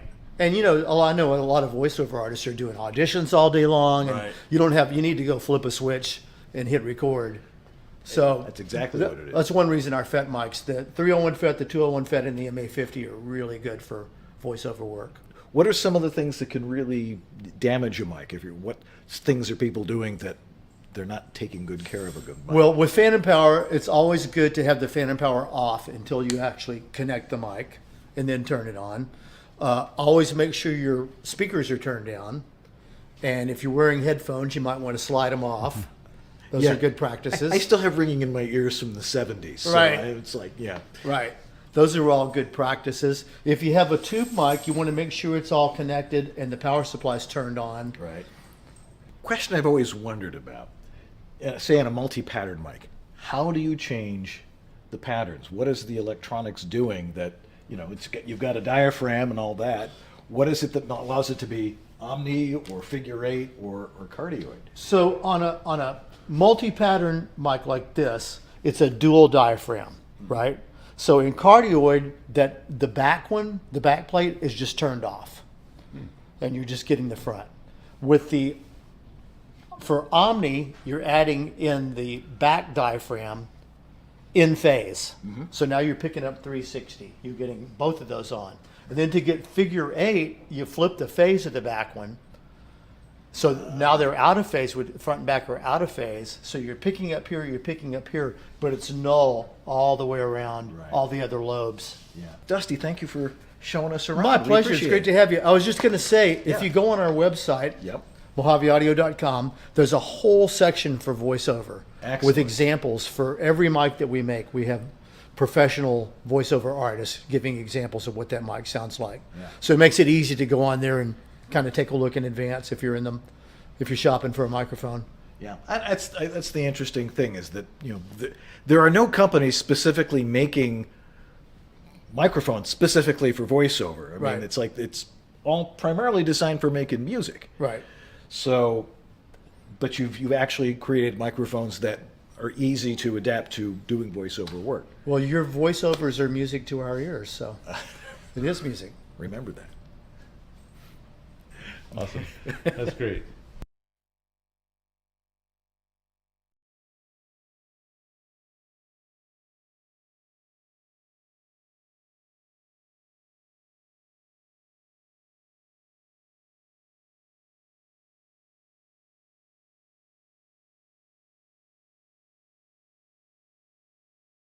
Just there to sell you a mic. I thought that was cool. I always love learning things when we get to talk to these company representatives and owners in this case. Yeah, and I like that he answered some of these tech questions that they're a mystery to most people. I still want to know what it means to be fast. You notice he mentioned the word fast. He did. I've heard that used in talking about preamps and things, and I still need a good description of what that means. But unfortunately, my mic is muted, so I'm going to unmute my mic. Now I can hear myself. But Sue's saying no. Wait, why is it saying? Oh, am I still gone? You're on. I can see your levels on there. So that's all out of the lost audio. Yeah. Okay. But it was great having such a straight shooter to talk about the way the mics are made. It was really cool. Right. And he gave us a hat, which is even more important. He really did. Yeah. So what else you got in your tech update Well, this just week? a couple of things. I won't go on for too long, but recently I was like, you know what? I need to get a bigger backup hard drive. So I started searching for large capacity hard drives, and you can buy for $300 now a 14 terabyte external hard drive from Western Digital, which I was considering actually getting just to have a single drive that backs up all of my archive drives, because I realize I have a whole bunch of hard drives that are archive, meaning that they only have the data on that drive is only on those drives. It doesn't exist anywhere else. And then I thought, well, let's go buy one. So I did some research, went to go look on Amazon.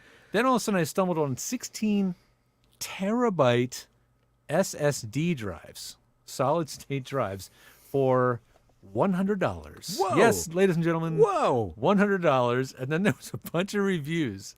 And I posted about this on the VO Tech Talk Facebook group for the geeks over there to laugh about and read.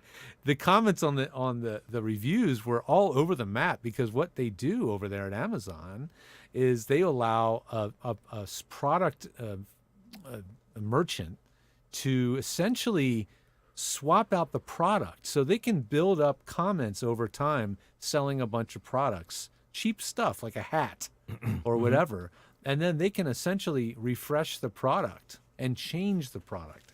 And that's exactly what they did. They had over 100 reviews, most of them all 5 stars. So this thing was visible. It was floating to the top of the search. It looked really legit because it had so many great reviews. But when you started reading them, they were on completely unrelated products. I did a little more digging, did a little more research, some YouTube video watching, found out it's crap. These drives may lose you a ton of data. Don't buy them. So the takeaway is, if you're looking for solid state drives, chances are if it's under $100 and it's more than a terabyte, it's probably BS. It's probably not true.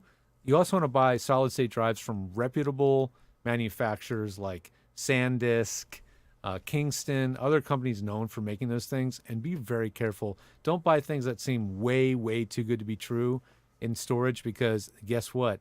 It is, and you're going to be upset when you find out you've lost a ton of data. Yeah, really. Beware. Window inserts. Not Windows. Window. Not Windows. Like, yeah. Open the sash. Windows. Yes. James Romick posted on a group recently about his experience with Indo Windows, and I've seen these. I've installed them, and I've recommended them. And his takeaway was it wasn't as effective as advertised, which didn't surprise me. And the thing is, when they're selling these products, they're giving you these figures sometimes, 70% improvement in noise. And the thing is, that's extremely dependent on the type of noise. Is it and how loud is it? How loud is it? The type is it? Is it low frequency rumble? Right. Is it a lawnmower? Is it bird sounds? These kind of window inserts are only like 1/8 to 1/4 inch, if you're lucky, thick of plexiglass. And they have a good tight seal on them, which helps a lot. But it's still not enough mass, and it's still not enough depth of an air gap to get rid of lower frequencies. So don't expect a lot at the lower end. But if the types of sounds you are wanting to reduce dramatically are sound of the wind in the trees, birds, higher frequency sounds, maybe a distant highway, that kind of stuff, yeah, they really, really help a lot. But they will not get rid of lawnmowers and rumbling engines and just low frequency crud. Don't expect that. Like if a tank is rolling by or something like that. Yeah, or even if the neighbor's mowing their lawn, you're still going to hear it. It's going to help a little, but it's not going to completely fix it.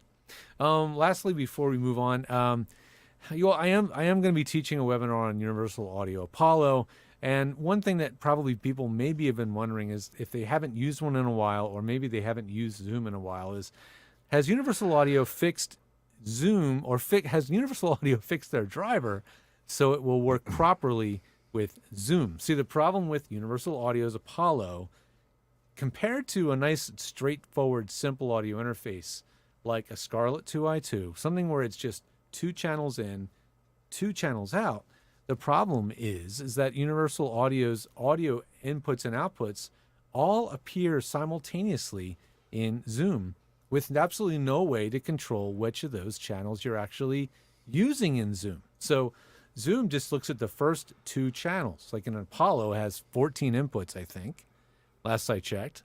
And it may not have 14 inputs on the back, but there are 14 input channels available.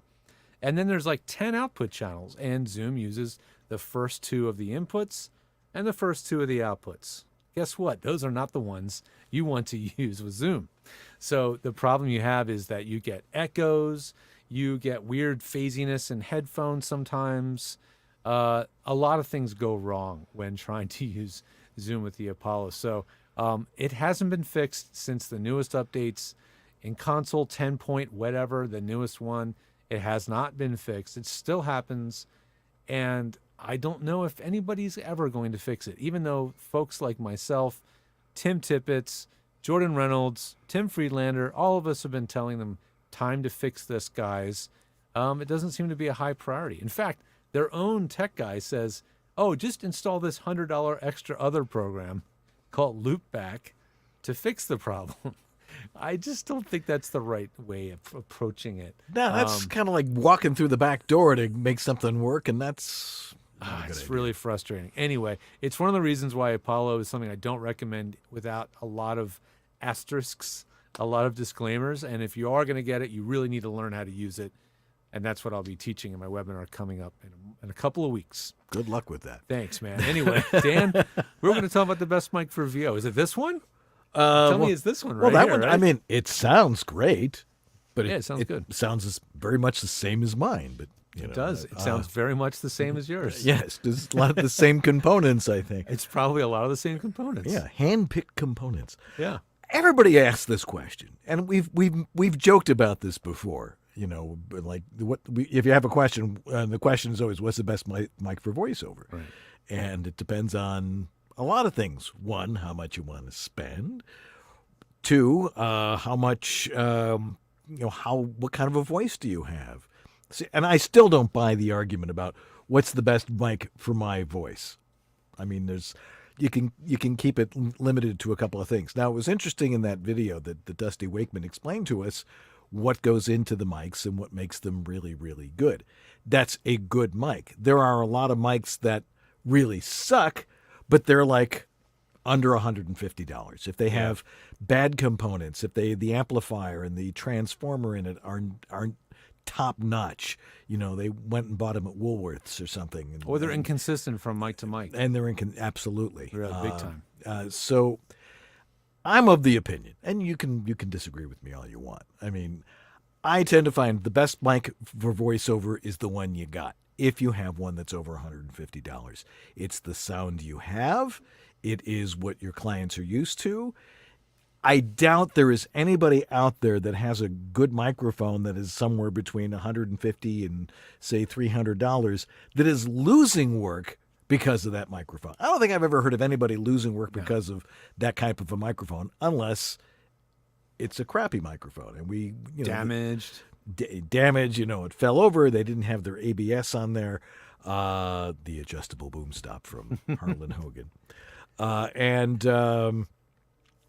So when it comes, oh great! Who are we bringing on the show today? No, it's my urologist. So that would be really interesting. Yes, yeah, okay. No, I will be there for my appointment. Thank you very much. All right. Actually, and I just did actually, so it's kind of fun. Being 65 is no thrill. Anyway, so if you're looking for the best mic for voiceover, if you're getting work, chances are you've got the best mic for you. You want to upgrade? What's the upgrade going to do? Now you can get a Mojave mic, and they are great mics, and they are really reasonable for what they are. So, so they got some free advertising there. It's a good next step mic. It absolutely is. It's a good next step mic, yeah. Just don't cheap out on a mic, I think is the way you avoid that particular Like problem. these guys don't do I would consider a low-end mic. This one's the MA50. This is their entry level. What does that retail for? 500-ish. I think it's 500. Yeah, $500 mic. So their entry level is still for many people an aspirational mic. But that's just because they just will not. They just won't. My levels drop way low on both of us. It says. Okay. Audio level just dropped on both of you. Let's see. I don't know. It sounds okay from here. 1, 2, 3, 4, 5. Levels down. Sue says we're good now. Okay. Jim says no sound. Well, oh well. Let's see. Anything we can do about that? I don't know. Huh. Are we still?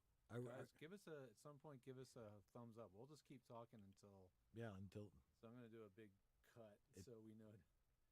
We need to edit right here.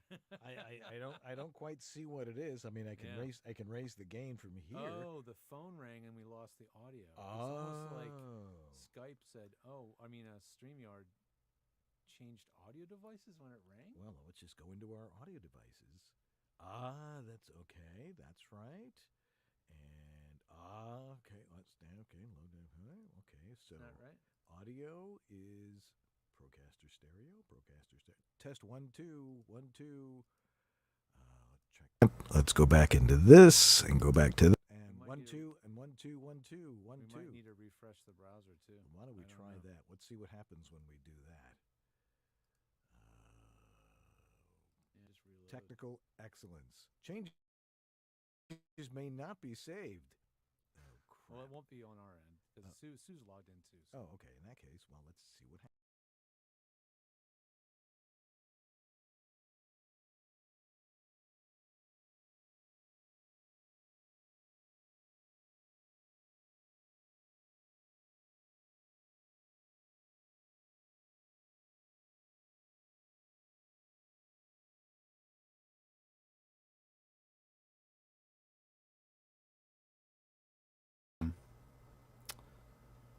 You know what they did? They got rid of Do Not Disturb.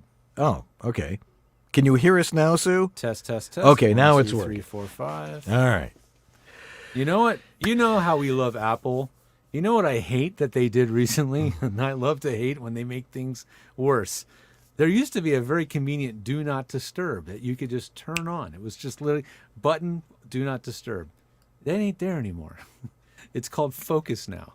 But yeah, the key thing is being able to do not disturb your computer so things like that don't go haywire in the middle of a live show. So, Right. Anyway, we're back. So the last thing everybody heard us talking about Was what's the best mic for voiceover? what was the best mic for voiceover. It should be over $150 generally. Yeah. Low self noise. Right. Low distortion. Right. And the mic that you have is probably the mic that you actually need. And look at an aspirational mic when you're ready. Dan, you always say this. Don't buy really expensive equipment to get the work.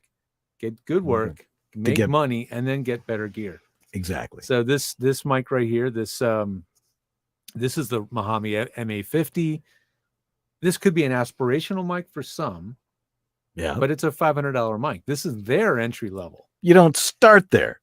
You don't need to start there. Right. You could if you have the budget, but you don't need to. This could be your aspirational microphone, or this could be your first mic, depending on your budget. Right. So, yeah. But what good is the mic if you don't use it right? So that's acoustics, all that stuff. Really is important. Critical. All righty. Well, I've got some editing to do tonight. Anyway, we're going to take a break right now, and we'll get to your questions right after this. Do enough editing already. Yeah, that's right. I'm in good practice. We'll be right back on Voiceover Body Shop. Send in your questions, kids. Yeah, hi, this is Carlos Alazraqui, the voice of Rocco, and you're watching Voiceover Body Shop.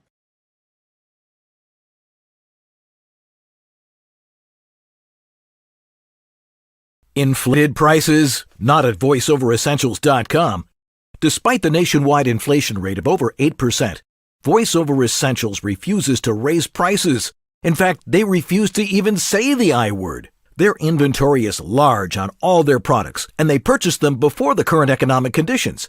It's simply wrong to increase profit as many retailers are doing right now. So Harlan and Company promised not to raise their prices during difficult times for everyone. They'll stay the course, steady and sure, flat and firm, solid and steadfast. Okay, enough. You get the point. Unfortunately, they're under the same inflationary pressures as everyone else, and they'll need to restock in the not-so-distant future. No doubt there'll be sticker shock for them and you. So right now is the time to order that Portabooth Pro or VO1A voiceover microphone and their VO 2.0 headphones. Fight inflation at VoiceOverEssentials.com. Hey everybody, it's time to talk about Source Elements. Yay! Our sponsors for a very long time here on Source, on VOBS. And their flagship product, as you probably know by now, is Source Connect for a very good reason. It has definitely established itself as a must-have technology in the best projects out there, because these are companies that understand how workflow is important to getting things done. It's efficient. The client can hear you, the voice talent, during the session real time. The audio that is being heard is being recorded directly into the timeline of the production, and it's done in a very smooth and easy to understand way for the engineer, because it actually works as a plugin into Pro Tools as well. No, you don't need Pro Tools, but a producer and engineer loves that it will appear magically in Pro Tools. It even has a cool thing called the Cue Manager, which can automatically fix dropouts from bad internet connections. It's really, really amazing stuff. And if you want to be on basically on the bandwagon, because you're getting those bigger clients, you're getting agents, and you're starting to see Source Connect as a requirement to get those big jobs, it's time to go over and get your free trial and get started at source-elements.com and get the ball rolling and let them know we sent you, because they'd love to know that people are finding out about them from us. We'd appreciate that. Let's get right back to those questions right after this. Well, hello there. I bet you weren't expecting to hear some big-voiced announcer guy on your new orientation training for Snapchat, were you? This is Virgin Radio. Well, okay, we're not that innocent. There's jeans for wearing and there's jeans for working. Dickies, because I ain't here to look pretty. She's a champion of progressive values, a leader for California, and a voice for America. It's smart. It's a phone. It's a smartphone. But it's so much more. The files are ready. Don't forget to pick up the eggs. What time is hockey practice? Check out this song. It's the end of the road for Rick. It's just you and me, Rick. When hope is lost. The i8 from BMW. Who said saving the planet couldn't be stylish? Hey, it's J. Michael Collins. Bet you think I'm going to try and sell you a demo now, huh? I think they speak for themselves. But I will give you my email. It's jmichael@jmcvoiceover.com. Now, if Dan will stop waxing his mustache for a minute, we'll get back to the show. Hi, this is Bill Farmer, and you are watching Voiceover Body Shop. It's great. All right, we're back in one piece, which is the best way to be. Now it's time for our lightning round of answering your questions. Yes, sir. Yes, sir.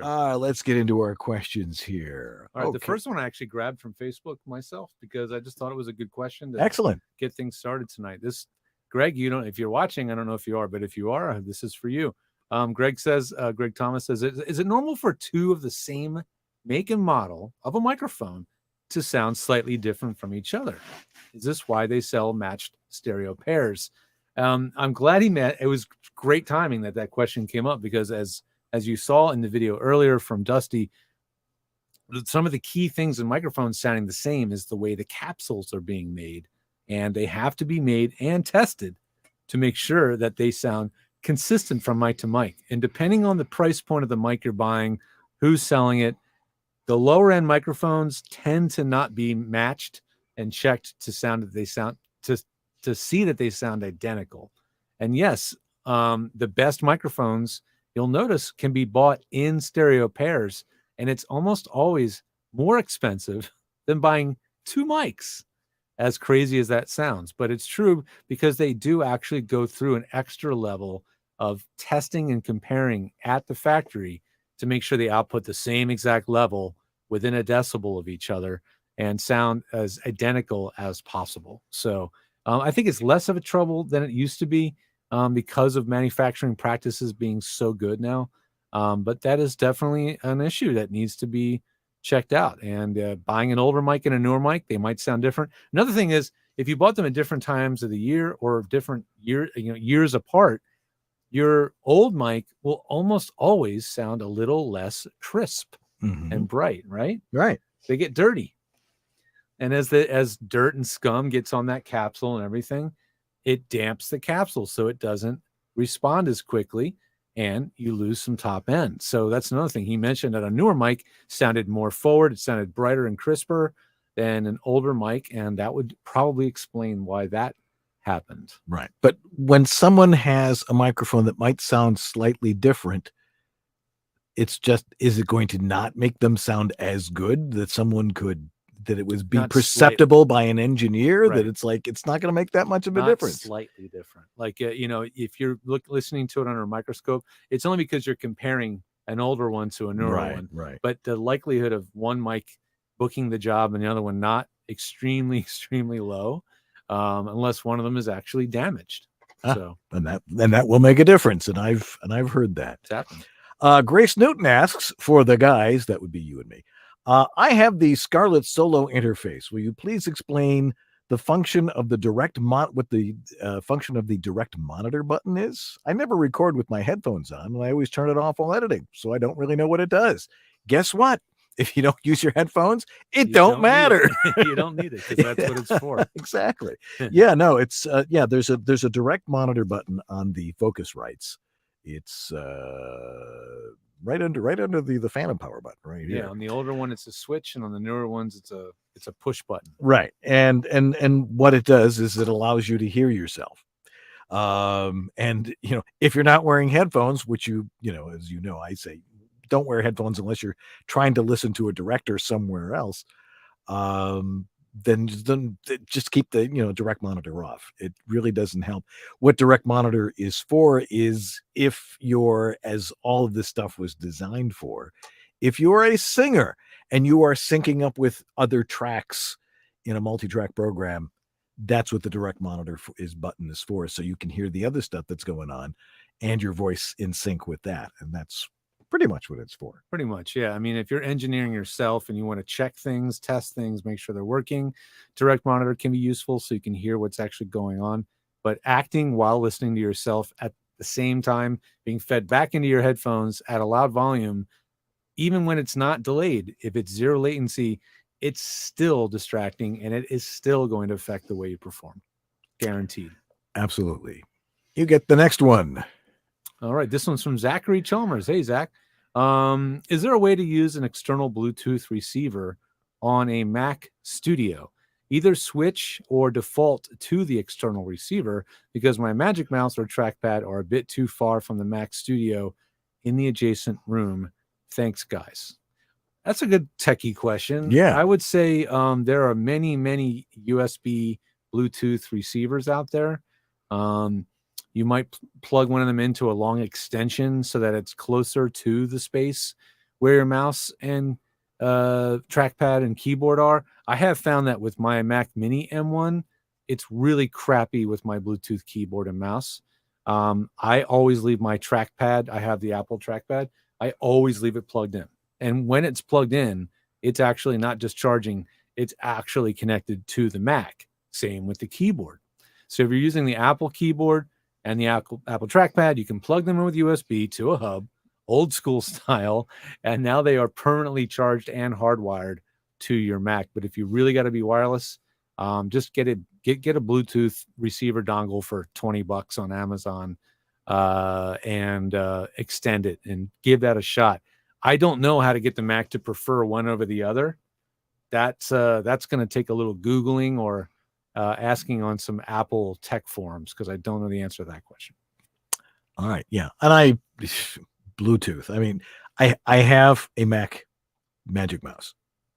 Now this is not Bluetooth. Is it Bluetooth? Yeah, it is Bluetooth. Oh, it is Bluetooth. That's right. You think about that one. Is that the one that takes batteries or the one that you have to recharge? You got to recharge this one. And it's in the bottom of the friggin' mouse. Yeah, it needs to be in the end of the mouse where you can plug it in and charge it while you're using it. Which is why I always keep a wired mouse hooked up when that happens. It's all of us do it, except I no longer do now because I use the trackpad and I leave it plugged in all the time. But yeah that's just Apple gets it right 90% of the time.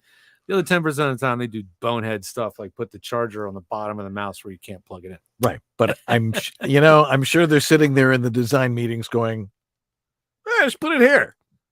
There's no place on the bottom where so yeah, design, they're very specific about their design requirements, but sometimes they just lose it.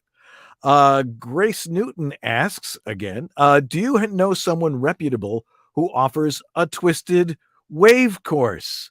I'm hesitant to go to YouTube route as there's a ton of misinformation on them interweb thingies. Well, we've both done it. You've done one. I've done one. You've done Voiceover one. Extra.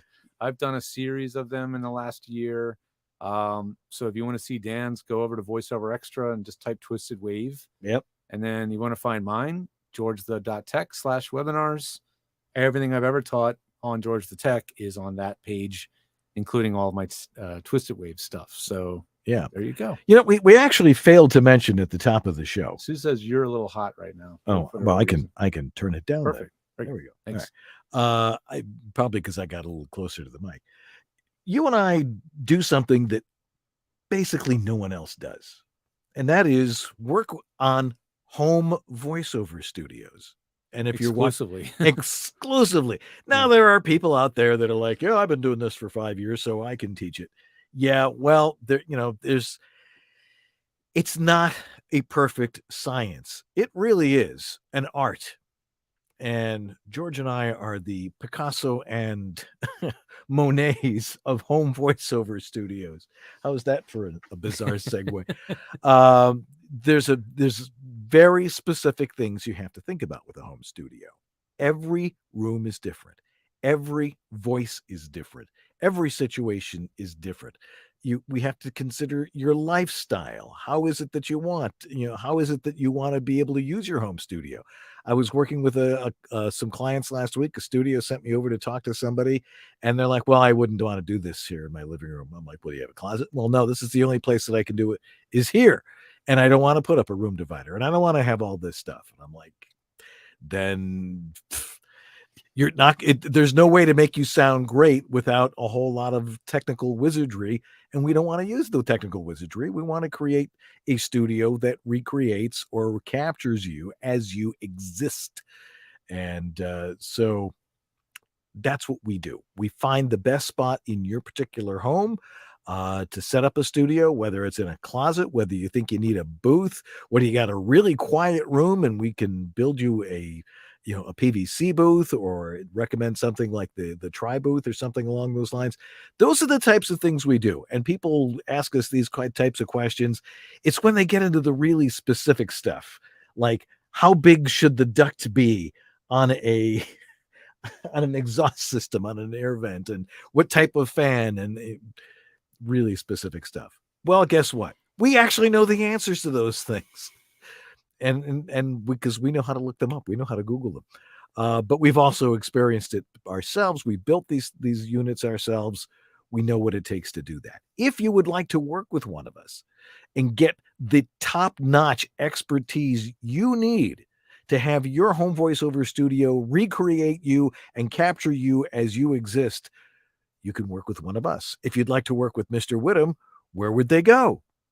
You can head over to georgethe.tech. That's my name is my address. That's where all my tech support access is. You can find a tech menu with a whole menu of different types of services that we provide. And if you're really in a pinch and you need an emergency support, yes, we do have that. We have a phone number, a hotline. You can call 424-226-8528 and press the option 9, and that goes to our emergency support help desk dispatch. It sends off my beeper.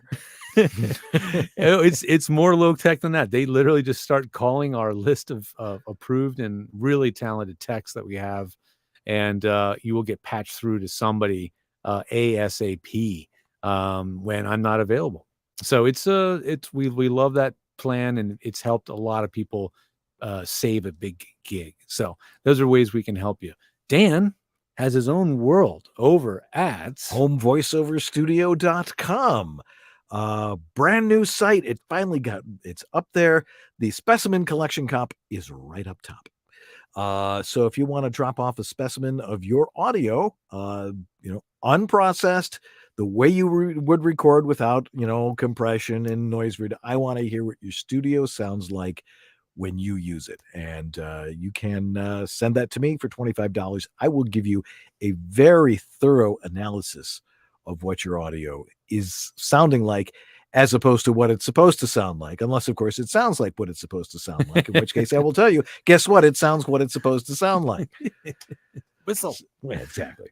So should we do a more lightning round? We still have a few more here. Questions. Yeah. Douglas, the voice guy, asks, so which mics are Dan and George using today? Well, this is the Mojave, Mojave 50, and then Dan's got something really, really unique. Yes. Well, this is a homemade mic. I mean, it's not homemade. I mean, I made it here in the studio, but from our friends at MikeParts.com, and it was a donor body from an old MXL 2001, which was a really lousy mic. But I got it for free when I bought something else 20 something years ago. Yeah, I mean 21 years ago. But we stuffed it with new stuff. I did all the soldering. I did all the stuff that we saw earlier that Dusty Wakeman and his guys over at Mojave do. And it's got a K47 capsule and the right stuff in it. And that's why George and I sound almost exactly the same tonight.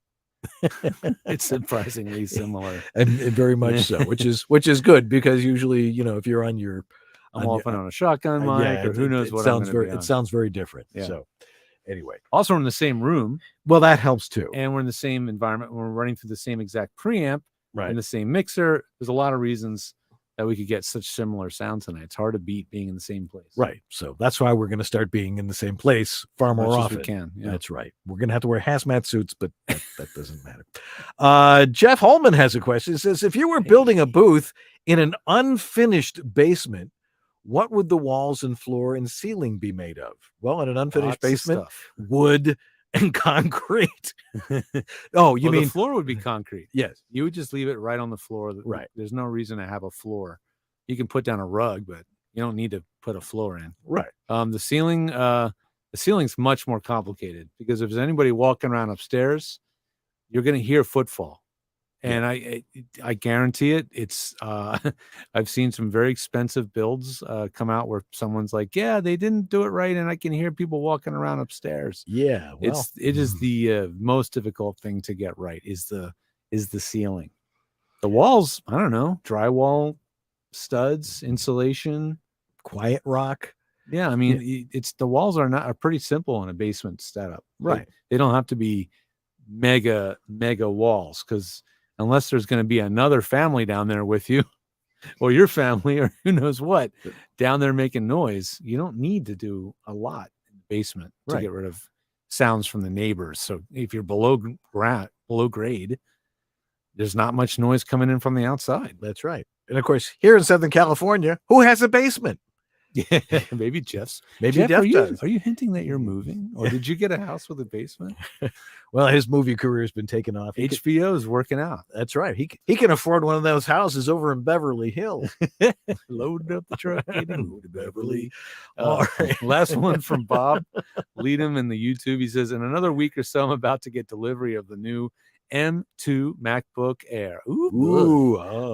Can I use Migration Assistant on my own to transfer contacts from computer to computer?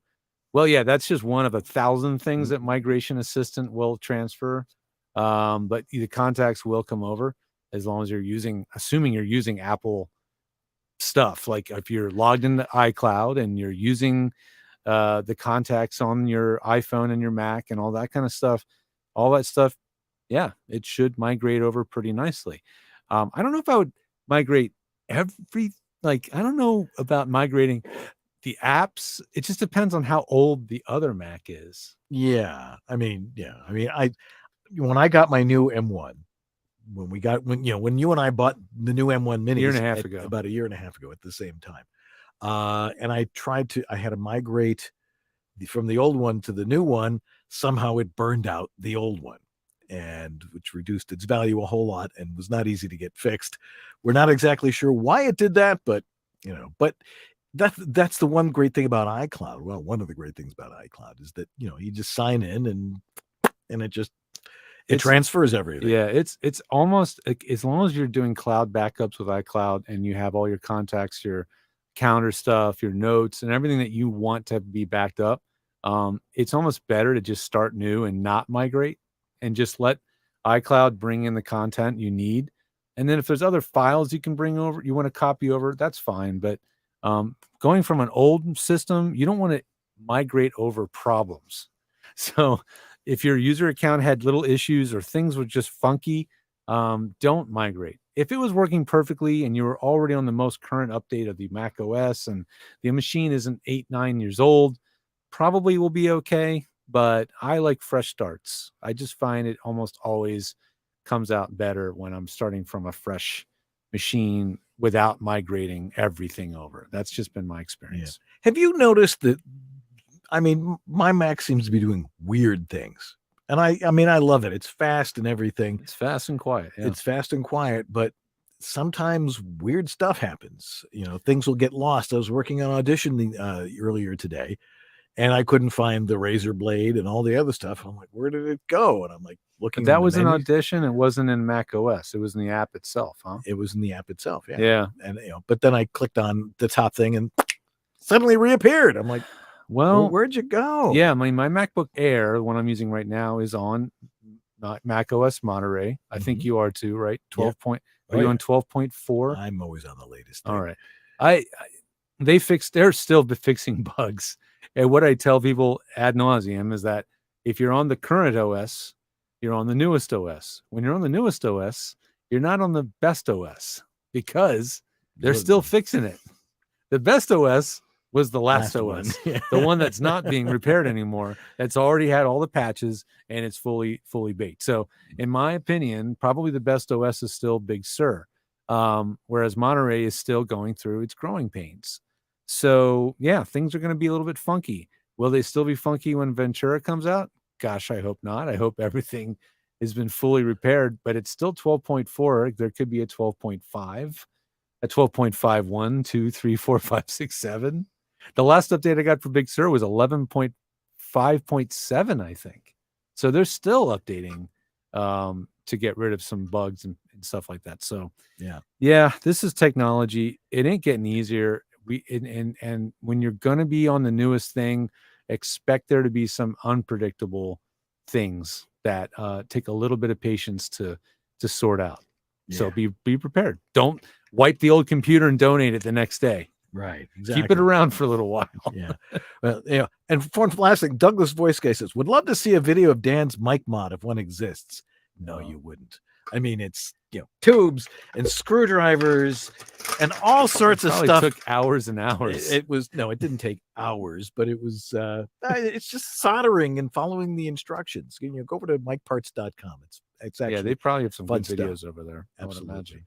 All righty. Well, guess what? Another hour of your life has gone by, and look how much better informed you are. We're going to take a quick break, and we'll be wrapping things up right after this, so don't go away. Before time began, there was VOBS.TV. Watch or else. Hey there, it's David H. Lawrence the 17th. What's it like for you when you check your email and there is a voiceover audition waiting for you to dive in and you go, great, this is awesome, and then that fear starts to creep in. Am I good enough? Do I know what I'm doing? Am I going to give them what they want? Listen, I've been there. And so has my friend Michael Kostroff, who is now one of my voiceover clients. Very excited about that. He's applied his Audition Psych 101 process and method to voiceover. And it's awesome. He's got 3 free lessons right now that are available at auditionpsych101.com/join. That's auditionpsych101.com/join. Go watch these right now. By the time you watch this, maybe they're all out. Who knows? But it's worth every moment to help you get your mind right on the psychology of auditioning. auditionpsych101.com/join. In these modern times, every business needs a website. When you need a website for your voice acting business, there's only one place to go. Like the name says, voiceactorwebsites.com. Their experience in this niche webmaster market gives them the ability to quickly and easily get you from concept to live online in a much shorter time. When you contact voiceactorwebsites.com, their team of experts and designers really get to know you and what your needs are. They work with you to highlight what you do. Then they create an easily navigable website for your potential clients to get the big picture of who you are and how your voice is the one for them. Plus, VoiceActorWebsites.com has other great resources, like their practice script library and other resources to help your voiceover career flourish. Don't try it yourself. Go with the pros. VoiceActorWebsites.com, where your VO website shouldn't be a pain in the you-know-what.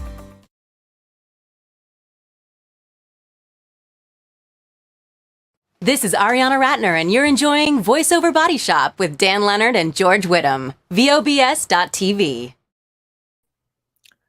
And we're back. Good to hear her voice again. I think you're still muted. Oh man, I think I'm not muted because I hear myself. Well, I hear you too, but it says you're muted. Oh, well, I've been muted the whole time because we're running sound through you tonight.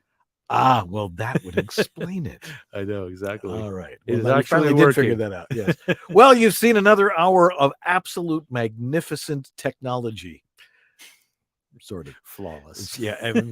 Well, we'll just forget the less. Anyway. Oh boy, this was a fun day. We're running around, getting things edited, and I really ran us ragged today, didn't I? You did, but at least we got to eat a little bit.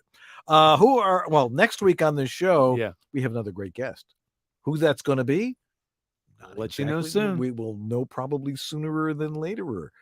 Let's see here. Who are our donors this week? We've got Robert Leadham, Stephen Chandler, Casey Clack, Jonathan Grant, Tom Pinto, Shelley Avellino, Patty Gibbons, Greg Thomas, A Dr. Voice, Antland Productions, and the one and only Martha Kahn. Martha Kahn. Yes. Haven't seen Martha in a while. Anyway, it's great that you're here, and we really appreciate it. Once again, if you need help with your home voiceover studio, all you got to do is, if you want to talk to me, I'll be happy to talk to you if I'm home or I'm by my phone. Go over to homevoiceoverstudio.com, and there's all sorts of options there. You can send me your audio on my specimen collection cup or contact me directly, and I can help you.